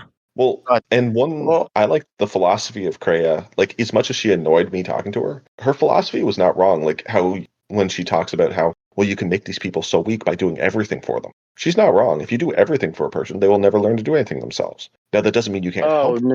no! I disagree with it. Her whole thing is that no matter what, there's a gray area, because Yeah. if you Which is a her valid best point. example, because that's to me is the best thing about this game is that to me the theme that the biggest theme is that yes, Star Wars is about good versus evil, but kind of like even though people hated Last Jedi, I thought it had a good point where there's good and bad on both sides no matter what. Like because there can be a good a Sith Lord who's actually a decent person, and there could be a Jedi Master who could actually be secretly a piece of shit. I mean, look at the prequels. Most of those masters, yeah, they were masters, but they were freaking political assholes. Oh, yeah. That's for sure. Yeah. And then, Well, it's because and you I can mean, do the again, worst kinds of things with the best of intentions, too. Right? yeah, and then again, too, the best example is the first planet Mike brought up, Nar Shaddaa, because the first thing you can do is give a veteran or a homeless guy money, and what happens to him? He gets killed, Gives you a and they take his money. reason why you're wrong. Yes, Kreia does. Or you say hell no, and then what does he do? He goes and attacks somebody else instead and takes their money. So either way with Kreia is don't always, there's not you can't always do something. There's even though the tomb says apathy is death, there's not always an obvious choice in every situation is basically what she's trying to say. Yeah. Because no matter what you do, she always goes, well, why did you do that? Well, And then if you say the asshole thing, that's like apathetic, a little apathetic. Just we're learning that it's less Well- to be had than is there. no, with Kreia, a lot of what she's trying to show with the gray area is that you can control far-reaching things from potentially small acts, and that's where a lot of the answers to her stuff comes from. Because on Nar Shaddaa, like essentially, no matter how you do it, it's kind of wrong. And that's what she points out one way or another. And essentially, she wants control, and she wants to show you that, like, well, as your character, who you are, you can shape events to control to get what you want, and that if you adhere to strictly light side or strictly dark side, you can have unintended consequences. That's her. But I'm saying, like in overall, the part of the game's theme is not everything in morality is it's not always going to be explained easily. There is always a good outcome in something bad, or a bad outcome in something good. Not always, but there's that potential effect. Okay, he's not wrong. Yeah. And Cray is an interesting character. I mean, her whole thing. I think she's a good game. Like, but like, I didn't really enjoy it when I was playing it, but after I finished playing it, I watched a YouTube video that explained it, and I'm like, oh, this is good. Like, this is a good story. It's Yeah, just well, the and game Oh, is yeah. glitchy and too hard for me. yeah, because like, well, and Krea's character, it's difficult. Like the best way to understand Krea as a character is to actually play through the game more than once and like do one where you're Mhm. nothing but light side, and she'll spend the whole game chastising you for it, and then do one where you're nothing but dark side, and she'll spend the whole game chastising you for it. And that's why like in some of the conversations you'll have some of these responses that seem to have a weird amount of nuance to them, and that's where like your conversations with Krea come in. Because then at the end, when you find out, oh, she's really the final boss and the bad guy. Yeah, like Ron's not wrong. You have to play a minimum of 3 times. You have to light, dark, and then you have to do Krea's side, which is basically you have to think of it from a different perspective, like than just good or bad, because it's literally good or bad. You get chastised, like Ron was saying. Yeah, and then like at the end, Krea wants to actually like because like kind of the bigger twist of that is that you find out Krea wants to actually destroy the Force in its Yep. totality, but not necessarily kill everybody. She wants Yeah. to cut everybody off from it. Yeah. Okay. Yeah, because there's actually a conversation in Telos that ties into that because when you first get to Telos and Atton's talking to her, Atton goes up to Krea and he's like, what's up with this guy? He's supposed to be a Jedi, but seems like he doesn't know what he's doing. And Krea, even though she dislikes Atton and is really and insults him, she goes, yeah, but he's been cut off from the Force and Jedi Force users heavily rely on it. And she makes specific mention to Ed, and she's like, in some ways, you're actually more powerful than him simply because you've learned to survive without using the Force. And that conversation at the time when you're first, it just kind of seems like sort of an observation, but it's actually like it's really important to how she acts at the end of the game because she wants to cut everyone off and essentially end the Force's control over the fates of things. But she doesn't want everyone to die like in the way Nihilus does. And she doesn't necessarily want everyone to be essentially slaves to a power in the way Scion does. And it's the kind of thing where like the game does a good job of it, but it's if you don't play through it more than once, it's hard to see it come out in her dialogue and her actions. Yeah, I agree with you. I've seen the light and the dark. I never did the whole middle. Like I said, I couldn't do it, but yeah, I've seen her. She does that for both Now, ways. there's some good depth to this game. Like, I'm also wondering, what is the canon ending of KOTOR 1? Is it where you're good or evil? Good. Okay. Yeah. It's always good. Yeah, What is the canon ending of this game, or we don't know? It's technically Always neutral. good. Okay. The one that goes along into what became the Old Republic is the good ending. Okay. Oh, Yeah. because Old Republic is the next game, essentially, in the series, right? The MMO? Yeah, there is one thing that connects it, though, very loosely to the second game, more to the first one. It would be the book, Revan. The book does, yeah. Yeah. That's a great book. And Yeah.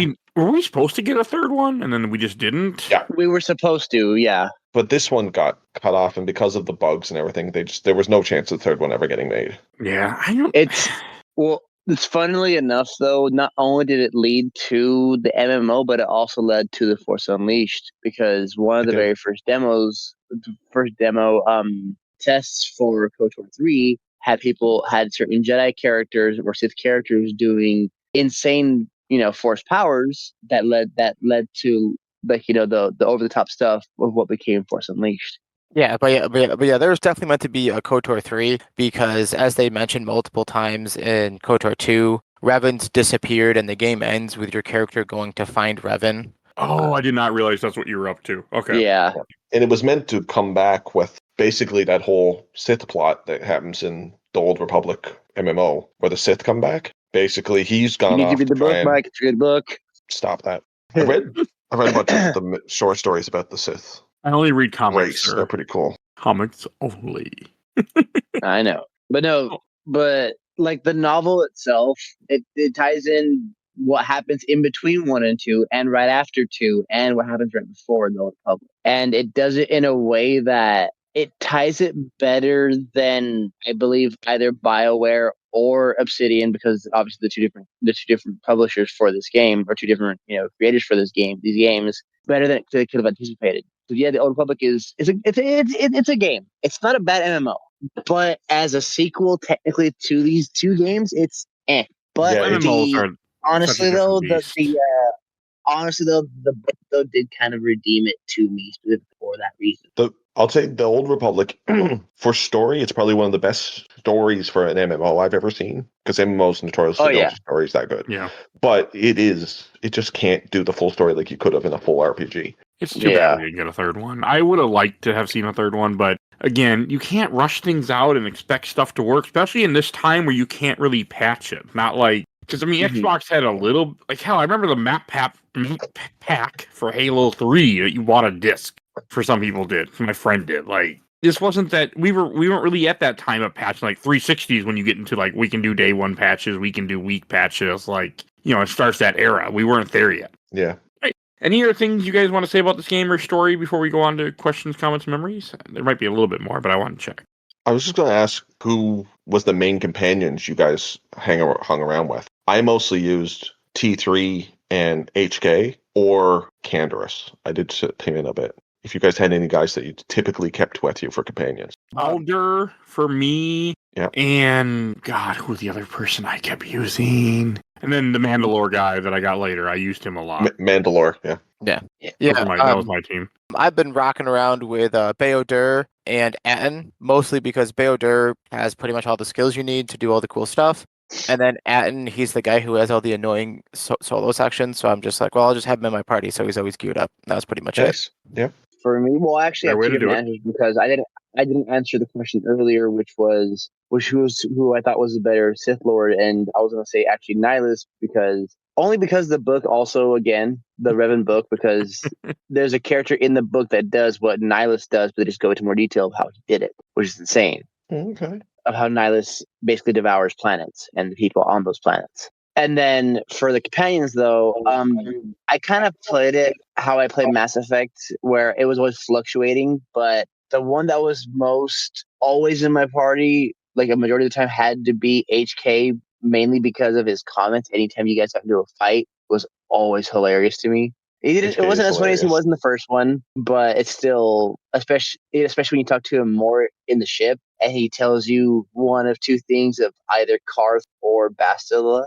Like how if you said Revan was evil, how Karth basically yells at Revan, but using words that HK would say. So instead of Karth saying, "Oh, Revan, how could you betray me?" he goes, "Oh, Master, how could you betray me? I can't trust you or anyone ever again, Master, ever." But if it's Bastila and your dark side, hers is more seductive, but of her also saying Master like HK would, but in her voice. Saying, "Oh, Master, yes. Oh, we'll take over the world or the galaxy. Oh, no one will not bow to your whim like me." I'm like, in my head, I'm like, oh no, HK, I am so sorry. And then the other one, I would have to say Hanhar, only because even if you are dark side, you can always turn light side later on after you get him. You won't agree with it, but he's a tank, especially when you do his little Wookiee rage thing. It's just he takes hits. Like even from the harder bosses in this game or the harder enemies in this game. Yeah, cool. Well, actually, I have a question I'd like to ask you guys. Sure, please. And Mike, I'm not even sure if you got this. What were your guys' thoughts on Godo? He was I annoying. mean, the droid that looks the torture droid from New Hope. So yeah. I never used him. He just sat on the ship. So as a companion, I don't use him much, but his story, what he's trying to do, is awesome. Well, actually, the whole thing there. So, Mike, did you actually find out the secret of Godo? No, I never even talked to him once. Oh, well, it's like him. It's kind of funny, but well, I'll ask, but just in case. But like, do you care if I actually spoil it for you? Please do. I plan to never pick up this game again in my life. So please, anything. Yeah. So Godo, when you meet him, there's that holographic, and that's supposed to be like that's Godo. That's the guy. Yeah. There's no guy. Godo is the droid. Oh. Yeah. Yeah. He is the exchange. Yeah. That's cool. Yeah. That droid is the exchange, and he's trying to use the criminal empire to support the Republic. Yeah. To make sure the Republic's strong. Well, Well, not That's necessarily to support initially. the Republic, but to make sure the galaxy itself is stable. Well, he's specifically trying to make it stable under the Republic. He's Yeah. trying to get rid of the Yeah. bad parts of the Republic and make it stronger. Cool. Yeah. But that's why I say he didn't care if the Sith or Jedi won. It's just as long as the Republic gets the help it needs. Exactly. He basically is V'ger from Star Trek. You know, he had this thing he was supposed to do, and he basically went the completely wrong way of going about doing it. Not the way that he was created, his creators meant. But I love that about him. But yeah, as a character, like an actual companion, he sucks. Oh yeah. As an actual companion, Yeah. but it's such a neat story, especially since so much of the game is taken up with the whole exchange bounty and everything, and then finding that out, it's actually pretty neat. That is cute. I think I would have enjoyed this game more if I wasn't in a rush and I wasn't having so many issues. I think I would have paid more attention. But You should replay it and take your time on it because you talked about depth. There's a lot of depth to a lot of the characters, and that's one of my main reasons why I think it's better than the first game. Even some of like Mira has more going on, like with her backstory. You know, Bayo Dur and how he interacts with your character, I actually really like. Like pretty much all of the companions have at least an interesting backstory. Like Aden's backstory. I'm not sure if you found that out from him, but Aden's backstory is actually really cool. I did. Oh yeah. Yeah, it's how he becomes a Jedi. Yeah. Former Sith assassin. Well, you learn about it. Oh, that's cool. Yeah. There's a lot to this game. I just wasn't. Oh yeah. Yeah. Plus, it's been so long since I played KOTOR that I don't remember. Yeah, because like in 2020, I would have liked it more. Yeah, because like, and then with Aden, his whole thing is that like he used to hunt Jedi. Yeah, he was trained for it. Yeah. That's why he plays Bazooka in his head.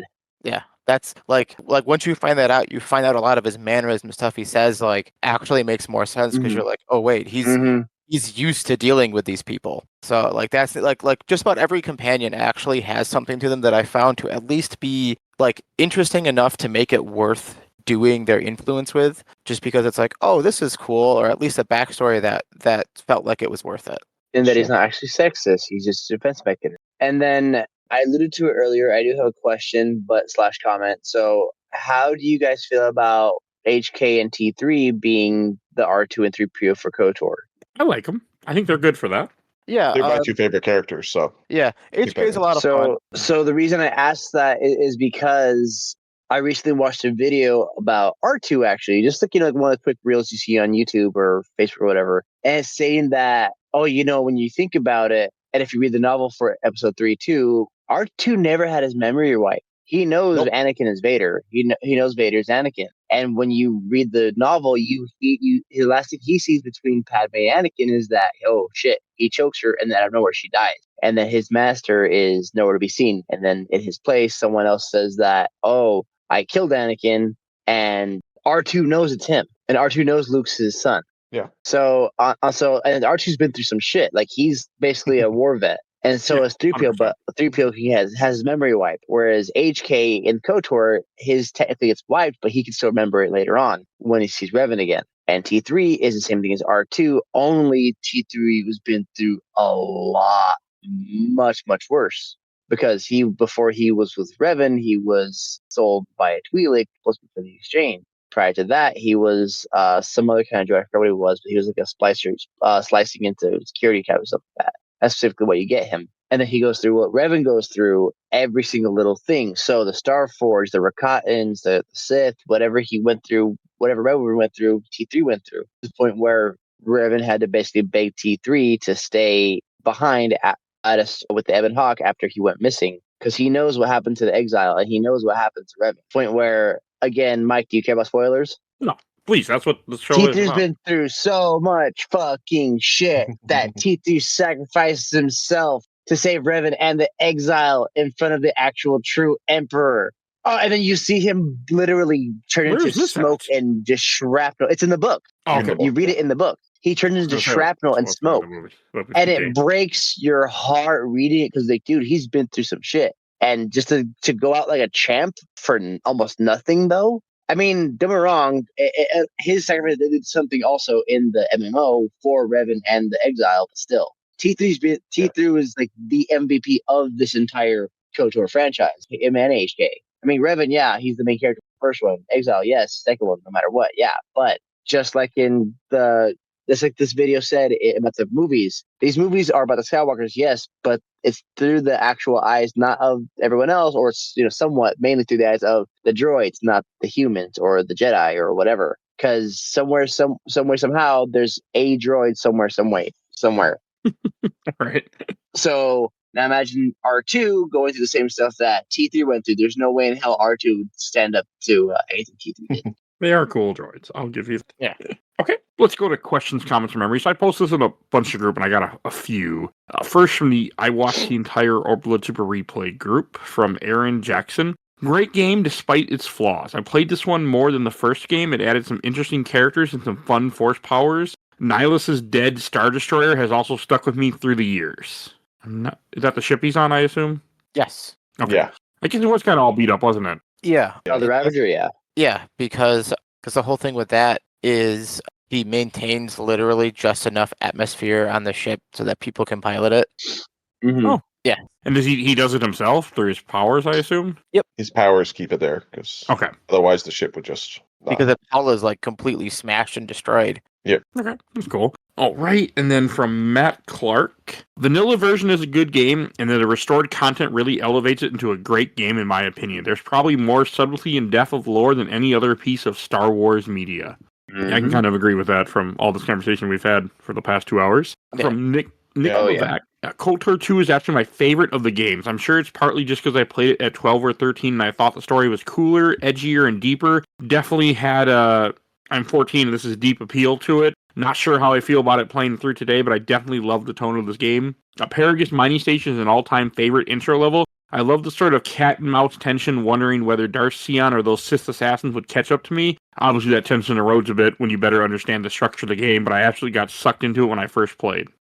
I can get that. Oh, and cool. from Matt Eisenhofer, the restored content mod is actually great, and I really love KOTOR 2. I'll never forget getting home from vacation when I was about 13 and gotten food poisoning the final day. I was sick the whole flight and got back to my mom's house, sat on the couch, covered in a blanket, and sipped chicken noodle soup out of a large cup with a straw while my mom and sister hung out and I played through Duxon and Onderon. I'll never forget that and how we all just sat and watched, and my sister asked me questions about the lore and characters, and my mom just worked, but was still pretty engaged with the game and asked some question too. I'll always be one of my favorite games because of that. That's a cute memory. I've always said that. I mean, memories are what make games a lot of times too. I mean, it'll be about what you're doing and what you're enjoying, and those are things that are going to stick with you and really make an impact.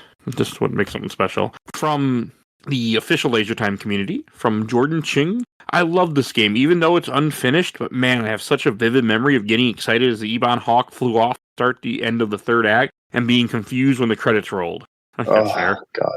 Because it does feel like there should be a little bit more when this game ends. Well, It's a somber ending. yeah, because the whole ending section, it's something that like I didn't understand what was going on with it until I think around my second or third playthrough. Because essentially that whole ending is because like you fight Traya, she's a final boss, and then your character leaves. But that whole section is basically your character coming to grips with what they did and what happened. Mhm. That's really what the whole game Yeah. boils down to, is them coming to accept what they did, because that's why they literally tore the Force from themselves because of what they did. Yeah. Not only that, it's also the final steps of this game is also the Exile's first steps of actually trying to go finally find Revan. Yeah. Because it starts at the Treyas Academy. And from Nick Perry, I have KOTOR 1 on Switch, but only played the opening stage. Is it worth playing? I've heard it's fantastic. It is. gosh, I mean, yes. my friends here will tell you it definitely is, but Honestly, like There's I'm willing to say KOTOR 1 is a good game, but like you don't need to play it to get KOTOR 2 at all. yeah, that I'll agree with that. Because you can also choose what happened technically in the previous game, how it ends at least. Yeah, it's just like the one thing you need to know from KOTOR 1, you find out in KOTOR 2 early if you didn't know it. So you know, That's true. you mean the stuff with Revan? yeah, basically, Mhm. yeah. Without That, giving away anything, it gives you the broad enough strokes to know what's going on. Yeah. It's just there's a lot in this But- game that you can miss. Not because of the But if first you game also at pay- all. It's just a lot in this game you can miss if you're just not Yeah. following the dialogue. And if it seems familiar to them, like if you really pay attention, like the way certain dialogue is set up and the way the morality is, it's also another indication that this is another of what influenced Mass Effect. Like the first game of KOTOR. Oh, yeah. If I can see influenced that. it mostly with the Light and Dark or Paragon and Renegade, and then the second one influenced how you can kind of sort of choose what happened or decide what happened in the previous game and let it affect this game somewhat, at least story wise. All right. Yep. And then from Matt Hansel, this is partly because I said that I wasn't playing the restored mods, so I didn't want to do it. He said, my brother and Craze, I will literally remote in to do the content restored mod because it makes the game 11 out of 10. But my first memories are of the Xbox version and realizing how utter incomplete the story was and how much more refined the game mechanic felt. Also, loved being an exile who tried to play it very gray without disappointing Kreia too much. And from Tony Garcia, still haven't really played it much. I heard the Switch version has the missing content, but I'm not sure when I would put the time to go through this one nowadays. It doesn't. Because they just didn't, ran out of time. Yeah, I mean, and honestly, the restored content stuff, in my opinion, it's fine. Like I've played with it, and it's it's neat seeing some of that stuff, but I don't feel like it actually adds that much to the game itself. Like it's a new area to explore, and you get some more stuff with HK, but in terms of the overall impact it has, not really. I have to disagree with you there, honestly. Yeah, I think the HK stuff is the least of what got added. It's all the little things they added in other spots. Yeah. Just a bulk of. And then from another group, I'm addicted to Star Wars. I got 2 comments from Daniel Atkins. There's a mod that restores all the missing content and it makes a big difference to an already fantastic game. I know.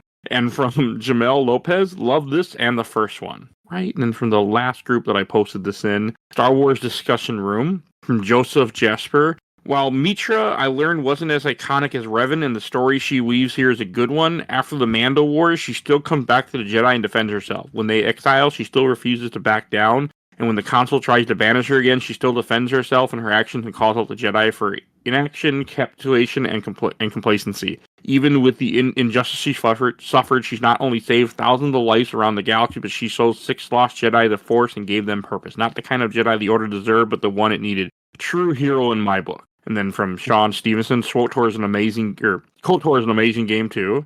Yeah, that's what I vaguely remember. And from Lance Shadow, I do not enjoy this game unless the restored content mod is installed. The restored content makes it a good game, but it still has problems, and I still greatly prefer the original. That's fair. And from CJ James, awesome game, glad you got to it. Loved the story. Kreia, what a character. Exploring the complexities of morality. Wow. Atten with that backstory. Different party members based on side of the Force and gender to enhance multiple playthroughs, being able to train your party members in the Force. For me, it's always I can't believe it's not a BioWare game. Completely agree, a third game with a character searching for Revan in the outer reaches of space would have been amazing. My idea of what was going to be anyway. I think it would have been, had we gotten it. Yeah.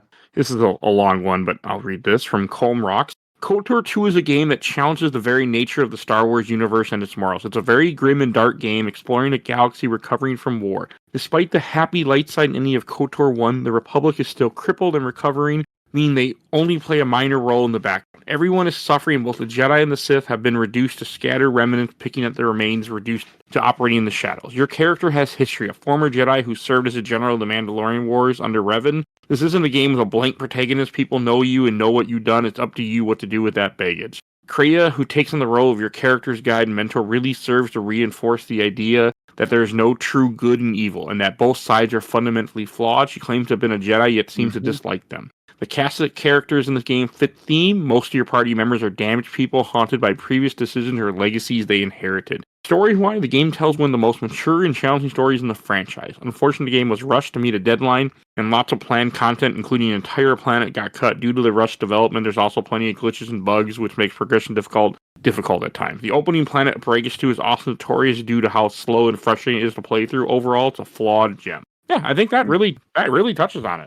Yeah. And last comment to read altogether from Kaio Naya Mickey. I completed this for the first time ever 2 years ago. I had it when I was younger but didn't understand it at the time, so it felt for so long. I need to use a tutorial for my first playthrough, but I actually really enjoyed it. I actually chose the roles of the dark side, but I still need to play this again and complete it as a Jedi. Because he posted a picture in the bottom. So I have a quick question. Do you always fight Kreia with only your main character? Yes. Okay. Yeah. Yes. I was wondering if maybe I screwed up. Well, wait, no, hang on. There's a way to do it in the restored content mod where Atten fights Darth Sion, and then if he survives, because you fight as Scion as Atten, and you can die as Atten. Scion dies either way. But if Atten does survive, he can.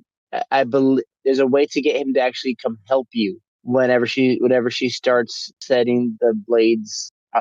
Through the second part of the Kreia battle. Oh, There's I mean, there's a way. I did it Okay. one time. But I have no idea how, because it was like one of those times, like if you play the original Mass Effect trilogy, like where you get every single thing right, even the multiplayer stuff all the way, like back before everyone knew that the galactic readiness was a thing. It was kind of like that. Like it was one of those few times where it happened. You know it happened. No one's gonna believe it, but it happened. Okay. No, right? one of my random things with that, like the way I beat that fight, and this is how I beat some fight for my life, I would put on the speed, run away, and then so if you run far enough, she would essentially lose aggro for an MMO term, and then I could heal up and go back into the fight. I did that multiple Yeah, times. You could I did that use, with that fight too. You could use Destroy Droid and Force Storm on the lightsabers. The lightsabers weren't an issue. I kited them. I played this game like an MMO. So And then, also one more another quick comment. The Exile is also canon now too. Forgot to mention that before, because she's mentioned. Her lightsaber itself, with the crystal specifically itself, is mentioned in the High Republic books, I believe. They specifically say Surik's blade, because her last name is Surik, Surik, and they say Surik's blade, Interesting. like somebody found it. That they allude to it. Oh, okay. Hey, at least they explained that. I'm still waiting to find out why. What the hell is her name that has Luke's lightsaber? Maz Kifa? Ray? No, the woman that- No, the one Ray got it off of. I'm still waiting to Maz find out Kanata. how that happened. There's a I'm still book waiting. saying that some scavenger found it and his hand in Bespin somewhere. I'm There was a waiting for the movie to book tell somewhere me. explaining it. Mike, you might get an answer to what happens after the Acloyte. They're doing a comic. Oh, good, because I need an answer. I don't know what's going to be involved, but they apparently said they're doing some sort of comic with it. So Good, at least, because it shouldn't have been canceled. That's a whole nother story, but it should not. yeah, no, I agree. Really quick. So before we get to the everything else, Mike. So KOTOR is actually one and two are actually so infamous that there's actually been fan castings for Revan, and the main one that everyone apparently has agreed on, including myself, is, well, back in the day at least, was Keanu Reeves for Revan, mainly because of how he was, I've seen that. because of how he was in 47 Ronin. Yeah, at that point in his But career. on that note, now, no, not now. But on that note, though, if you could have, guys, as a question before we get to that stuff, who would you have fan casted for the Exile if they did the canonical female? Since we already have Keanu for a male Revan. I don't really do anything Like for this kind of a Star Wars story. I can't speak to it. Yeah, I wouldn't know. I wouldn't have a clue who to pick. I'm not good at that. Sorry, Mario. Sorry. Aww. I could say maybe. No, that doesn't work. I was thinking Isla Fisher, and then I'm like, no, that don't work. Honestly, it's out of left field, but only because she has like the jawline and honestly, because of her recent movies too. Samara Weaving actually, I think, could probably do it. Too bad I don't know who that is. I don't either. Oh, hide and seek. I don't know what that is either. For the No. Oh my god, the babysitter. Oh, Don't know what that is either. Mind. Good luck. I'm sorry. Oh my god, I don't know. Ken's gonna be so disappointed in you. That's fine. So, let's give away a Steam code. The next Steam code I have to give away is the Dark Side Detective. And your Steam code is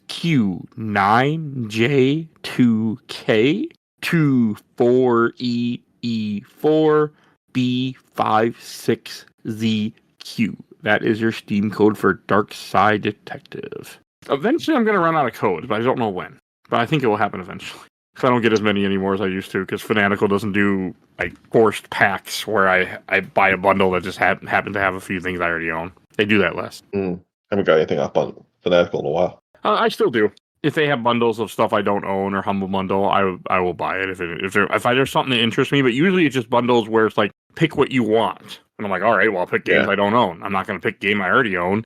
It would just be when I would buy a bundle, I'd be like, oh, get this bundle, and it would have stuff I didn't own or I already own them. Like, okay, well, I'll give away codes for the show. So funny. Speaking of bundles, really quick, ironically enough, that's actually how I got the first KOTOR game in a bundle with Terminator: Dark Fate and Alien vs Predator: Extinction from Costco. After the I had it on Xbox on my roommate's Xbox. I actually bought the Game of the Year edition that had KOTOR, Republic Commando, Star Wars Empire, Star Wars Jedi Knight, and a fifth game. It's the I can't remember what it's called. It's the Pod FPS. racing? No, it's the FPS game where you actually was like Jedi Knight? no Jedi. Oh, It's called Republic Republic Commando? Commando? not FPS. So I'm saying the wrong word. FTS, like StarCraft type game. Oh, That one Empires. called Empires. That was the other one that was in it. Yeah, Empires. Yeah.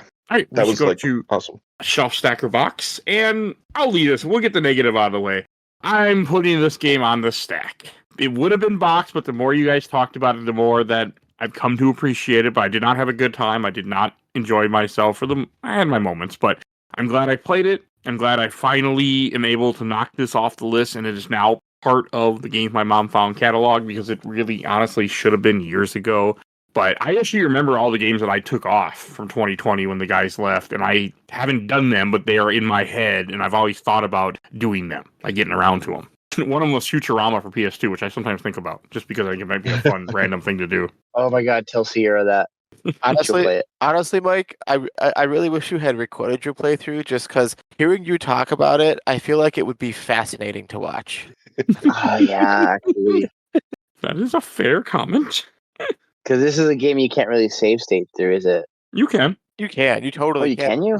Oh, yeah. Well, no, You can say whatever you want. stupid. That's how I beat this game, was by doing really stupid shit like that, where I would literally, like, there were certain rooms where I would just, like, try to lure an enemy out of a room to kill them before the other enemies are with them, and I felt like I was playing Final Fantasy 11 again. So, Oh, and that was not a fun Like I experience. said, I wish I could No. watch you playing this game. Like I feel like it would just be so I think it interesting. would have been better had I Twitch streamed it, which I don't do, because then somebody could have told me, "Hey, man, you're playing this wrong," and I would have fixed things where I didn't know that. I don't That would have remember. ruined the magic. I don't remember in the first one, Mike. If you in the first KOTOR one you recorded, I don't remember if you when you played, if you remembered that you could pause the game and then have everything set up. That way, when you press play again, everything just happens by itself. I mean, Did you- that's 4 years ago. I mean, you can go There's listen to a- episodes like- again, please, if you'd ever have, especially on a new device. Because Go listen to it. well, back in the day, you could press like a white Xbox button, and it would pause the gameplay, Oh yeah, but you could still press like X or Y to do like, Yeah, still do here's your- the flurry attack, and here's the grenade, and then do the thing, and then you press play, and then it all just plays out for you like that. Okay. And Jody, what about you? So I would put it on my shelf. The story's on the shelf. The gameplay's on the stack. I do prefer the first game for the gameplay. I play through it easier. It's a really short game comparatively. This one's a bit longer and it's glitchy, but the story is way better in this one. Yeah, the story is really good. And the more you guys talked about it, I actually come to appreciate this game a lot more, and that's why I raised up my ranking because of you guys. Yeah. I still will never play it again, but definitely You raised up should. my ranking. You should play it again. I'll tell you, it took me 20 years to beat it. I played through it a bunch, got to the final planet several times. It took me 20 years to actually finally crack down and beat it. But I did love it every time I played it. I just say I replay some games. I have a list of games I want to replay for this show, like ones that we've already covered, and it takes me forever just to get to that. Like, so who knows? I mean, maybe someday if this podcast ever ends, which I don't know if that will ever happen. Hopefully not, at the rate I'm going, because I do really love it. But I don't know. Right now, I'm kind of just like, but even then, even before the podcast, I like to play new games. I don't really do a lot of replays. I try to play stuff I've never played before. So, I mean, I do replays for this podcast where I'll visit a game from like that I haven't played in like 10 years. But to me, that's kind of different because at least then now it's recorded and it has an existence. So it feels a little different. And Ron, what about you? Definitely shelf for me. It's one of my favorite Star Wars games just in general. And like I said, I've beaten it multiple times.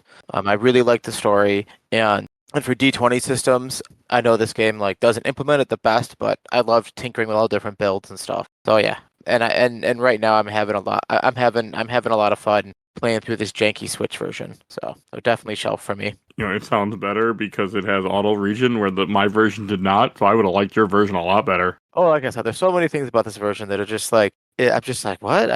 Okay, whatever. Like it's great. The game is just it's a blast. So I would have played it.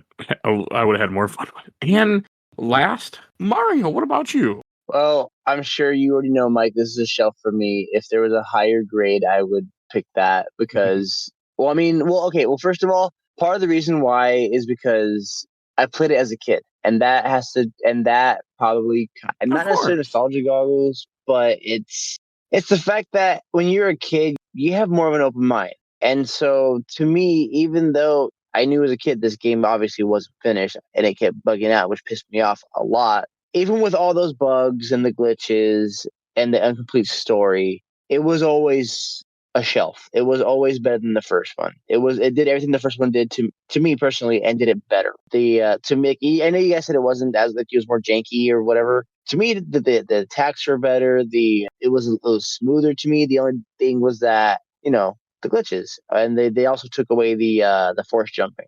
But the powers were better. The details, the way they looked, really were better. The story, obviously, come on, was so much. Even the protagonist was more interesting. Yeah, I mean, yeah, you were a blank slate like you are in most games for Revan, but in this one, you have a story already. You're not a blank slate in this one. There's no mystery to who you are. The mystery is what are you going to do with your past and where are you going to go next? So to me, if there was a higher grade than shelf, it would be that, but it's a shelf. All right. And I am glad that you got me to do this, Mario. This was 100% you. As I said at the top of the show, like, this wouldn't have happened without you. Thank you. I appreciate that. Now let's do Legendary Edition next. I mean, I told you, we might do the first one this year, the first game. That's it. So I've been wanting to redo it anyway, so that gives me an excuse. We'll see. No, a lot of it just had to do with timing, and I didn't know if people would want to do this because it's a big RPG, and I just wasn't sure. And then the people that I know are interested, then it becomes more of an easier thing for me to commit to. Because one of my one of my fears is always that I'm gonna pick there's one game I did on the show, Fire Emblem Warriors, where I barely found one guy to join me and then I just couldn't those fears like am I gonna be alone? That hasn't happened yet, thanks. But there's always that fear. But now I'm getting more and more people that join the show, so it's still a fear. But all right, I should mention what we're going to talk about next week. Next week you can hear us talk about Celeste. So that will be next week's episode. So also my first time playing that game, so definitely go check that out. That's a fun one. I like it. I really, really enjoyed it. Spoiler. Good damn game. Yeah, and then we just go to plugs. And Mario, where can people find you at? You can find me on Spotify on Biased Gaming, or you can also find me on the Discord for, in case I'm on found talking to Mike and bugging him to do more games. And also on Facebook under Biased Gaming Media and Cosplay, where you can find not only my cosplay, but also more of what I've done. Jody, did you have anything to plug? Yeah, so I'm now on Blue Sky. So nice. I'm Bakuil, Bakuiel, and I'm doing the 2025 RPG challenge. So I'm trying to complete 12 RPGs that I've been played before but haven't finished this year, and I'm trying to do Dragon Quest 11 right now. No, good luck with that one. But that's awesome. Yeah. I'm trying to put more RPGs on the podcast this year. I have a couple in mind. I just got to work them into the schedule. I haven't written the schedule past April yet, or past the first week of April. It's mostly what I play anyway, so. Well, that's good. Yeah, I like RPGs. So I do too. I just don't play them a lot because of this podcast. Yeah. It's hard to work them in a week. I mean, I beat KOTOR 2 in a week, so I mean, it can be done, but it just varies. And if you enjoyed this episode, there's over 750 other episodes of this podcast. Everything we do is on Podbean. If you want to hear the rest of our Star Wars content, there's over 50 some episodes of just Star Wars alone at this point. You will see a link in the show notes of this episode for all our Star Wars content, so you can just scroll through and see what catches your eye. Listen to all of it, please. It makes me happy. And if you want to support the show, we do have a Patreon. A little dark vote in our Patreon poll. We have 1 to 2 polls a month, so it's a great way to affect the show and help make what's going to happen. If you want to talk with us, you want to be on the show, if you want to suggest things for the show, join our Discord. You will see a link in the show notes that we're constantly doing new things and different things all the time with Discord, and it's fun. If you want to just lurk, it makes me happy too, because it makes the number go up, and I'm happy with that. So please join the Discord. Always happy to have new people on there. And that's how this one happened. It is. And want to give shout out to my awesome intro and outro courtesy of Helena at Hell Has Fury. Follow her on TikTok and Instagram. Definitely go check her out. And please follow Gamer Looks at 40 with Bill Tucker. He makes a great show, so definitely check out his show too. He's doing Final Fantasy 7 right now, I think. It'll be all this month, but definitely go check out his content. And please follow us on Facebook, Instagram, Twitter, Threads, Blue Sky, TikTok, YouTube audio only. Rate and views wherever you get your podcast. Helps out the algorithm a lot. Yeah, and I think that's everything I need to say, so we'll see you next time. Bye, everybody. Bye. Bye. Have a good night.